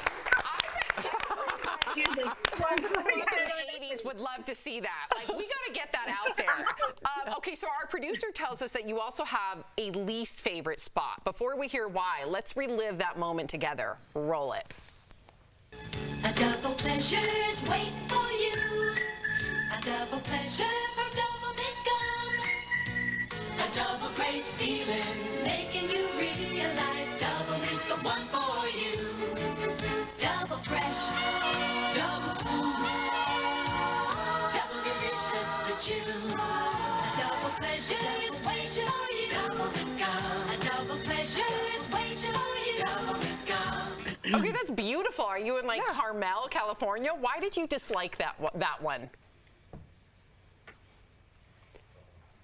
Oh, I think we're having some tech issues. Let me ask again. Hopefully they fixed it. Why did you dislike that one in particular? I wouldn't say we disliked it. It just wasn't our favorite. And mainly because it was just our hair looked stiff, what we were wearing, and they kind of coached us into a more robotic synchronicity instead of just kind of the natural twin thing that happened. And so to us, it just didn't feel like the relationship comes through. It didn't feel that as one. natural. It gave me Princess Diana vibes. Has anyone ever told y'all for that? sure. Yeah, golfing. We got a lot of that, which we'll take it. It's a compliment. Yeah, for sure. Well, I have to know, what have you guys been up to since these commercials? I'm sure it's been crazy for you guys. Well, there's been a lot of time just I loved that time when I was modeling and doing TV commercials, both with Lisa and on my own. But then really just moved into a season of being a mom, and now I'm a grandmother and love that. And now I've been a successful interior designer for over, I don't know, 16 years. I have a passion for interior design, and I do some consulting, and I also work for Bassett Furniture in Atlanta. Wow. And I love what I do. Sounds like a full dance card. Yeah, exactly. We both like it that way. We were apart for over 17 years, Chicago and Atlanta, and then she moved down here, and that was wonderful. I was seriously studying acting, and Doublemint afforded me the finances to be able to live and study in New York for a couple of years. But right as my career was starting to bud as an actress, I realized I didn't want to raise kids in Manhattan. Moved back south. The business had dried up here, raised 3 wonderful adults now, and but the business is here. And so about 6 years ago, I got back in it, and I am working and acting and started a little production company, and I'm a filmmaker as well now. I have a film coming out, a supporting role on the come up. Paramount Pictures will be released this fall, and then a very, very, very brief role in the new Fox show Monarch that comes out. To both of you, it was so great to see you both. Honestly, I felt like I was like 8-year-old Sam all over again watching you guys. Thank you so much for joining us today, ladies. We appreciate you. We'll be right back. Thanks, guys. I wonder if they ever dated. The Food and Drug Administration proposed banning the sale of menthol cigarettes. These are the last remaining flavored cigarettes on the market and are especially popular among Black Americans. Some social media users claim the ban targets Black Americans, while others say tobacco companies have spent decades using menthol to get Black communities addicted to cigarettes. So let's verify. Does the tobacco industry target menthol cigarette advertising to Black Americans? Our sources are the American Lung Association, the Centers for Disease Control and Prevention, the Campaign for Tobacco-Free Kids, the Food and Drug Administration, Stanford University's Repository of Tobacco Advertising, and the NAACP. Menthol was first added to cigarettes in the 1920s. The American Lung Association says the mint extract helps mask the harshness of cigarettes, which can also make menthol cigarettes more addicting, according to a Yale University study. CDC data shows that 93% of Black adults who smoke started by using menthol cigarettes, compared to 44% of white adults. The CDC says the tobacco industry targeted the Black community by sponsoring hip-hop bar nights where they offered samples of menthol cigarettes and featured, quote, urban culture and language in their ads. A Stanford University research collection of tobacco ads highlights decades of menthol ads that they say were marketed toward a younger, urban demographic, and African Americans are particularly targeted. The Lung Association and Campaign for Tobacco-Free Kids say these ads worked at making menthol cigarettes more popular in minority communities. The NAACP wrote a letter supporting the FDA's ban on menthol cigarettes, saying the tobacco industry used egregious marketing practices in Black communities. So, it's true. The tobacco industry does target menthol cigarette advertising to Black Americans. We all know how it goes. The seasons are changing, it's getting warmer, and you want some new spring and summer gear? Yeah. But your closet, yeah, already packed with clothes. So we've got an app that's going to help you. It's going to solve your problem. It's called Vinted. Welcome to your new community. Vinted is a secondhand fashion-focused app where you can buy and sell pre-loved fashion. Just take a photo, write up a detailed description, set the price you want, and upload. There are no hidden selling fees, so the price you set is the price you're going to make. And if you're the buyer, you just search using filters like brand, color, or even condition. And when you finally find that dream piece, you pay through the app. The best part to ensure your money is safe, the seller doesn't get paid until you receive your item and make sure it is okay. And get this, Vinted is free to download. So if you don't wear it, sell it. We'll be right back.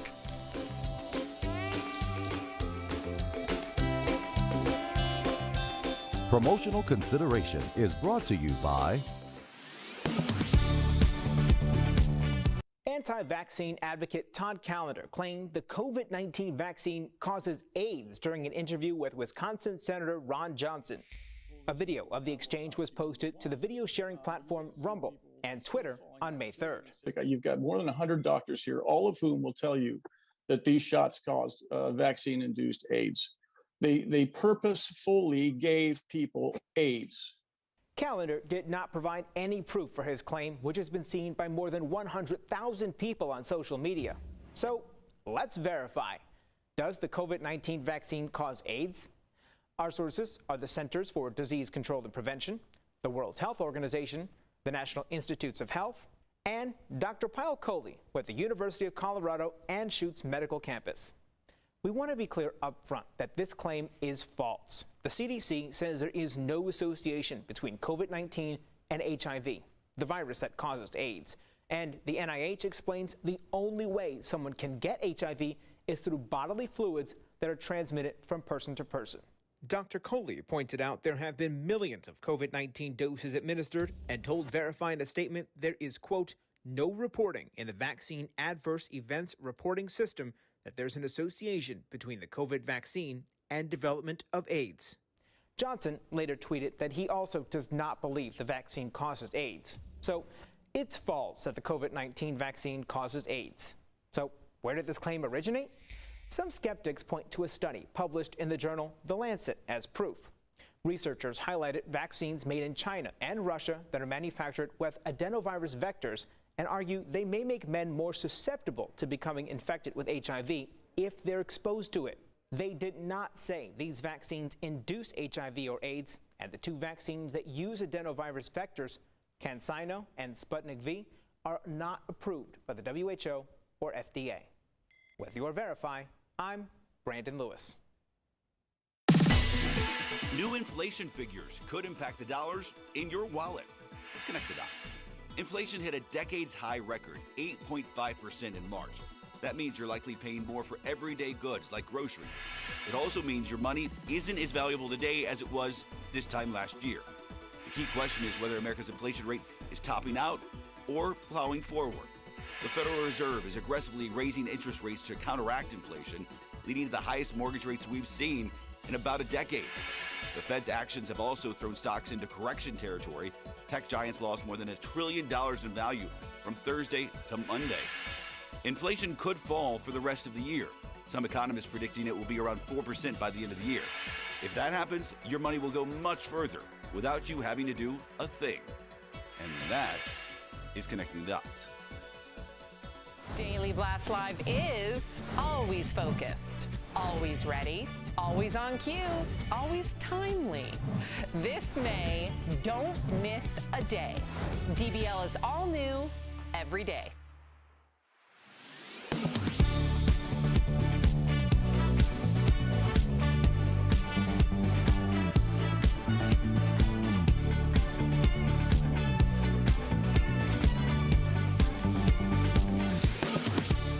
Tomorrow on DBL, Mama June's road to redemption. She'll be here live to tell us all about her return to reality TV. Then, Jason Oppenheim from Selling Sunset will be here live to dish on the drama from the new season, plus the real story behind his breakup with Chrishell. And in our latest classic commercial stars, Where Are They Now? Wendy Kaufman, aka the Snapple Lady, shares her path from drug addiction to overnight fame. That's tomorrow, only on DBL. You cannot miss tomorrow. And of course, Mary Lou's going to be with us. Yes. Okay, lots of comments, of course, about the Doublemint twins. Kendrick says 5-6 a gum for a quarter. Wow. So they put in that segment. Yeah. And then Steven says that hair from the 80s is amazing. Oh my gosh. Love now, it. did you ever get asked to do like these iconic commercials? Oh, I did a ring around the collar commercial in Venice, Italy, where I shot, you know, a mood shot of Venice, and then love, love, I sing, tra la la la, or we got ring around the collar. We'll see you guys tomorrow. Bye-bye. Bye.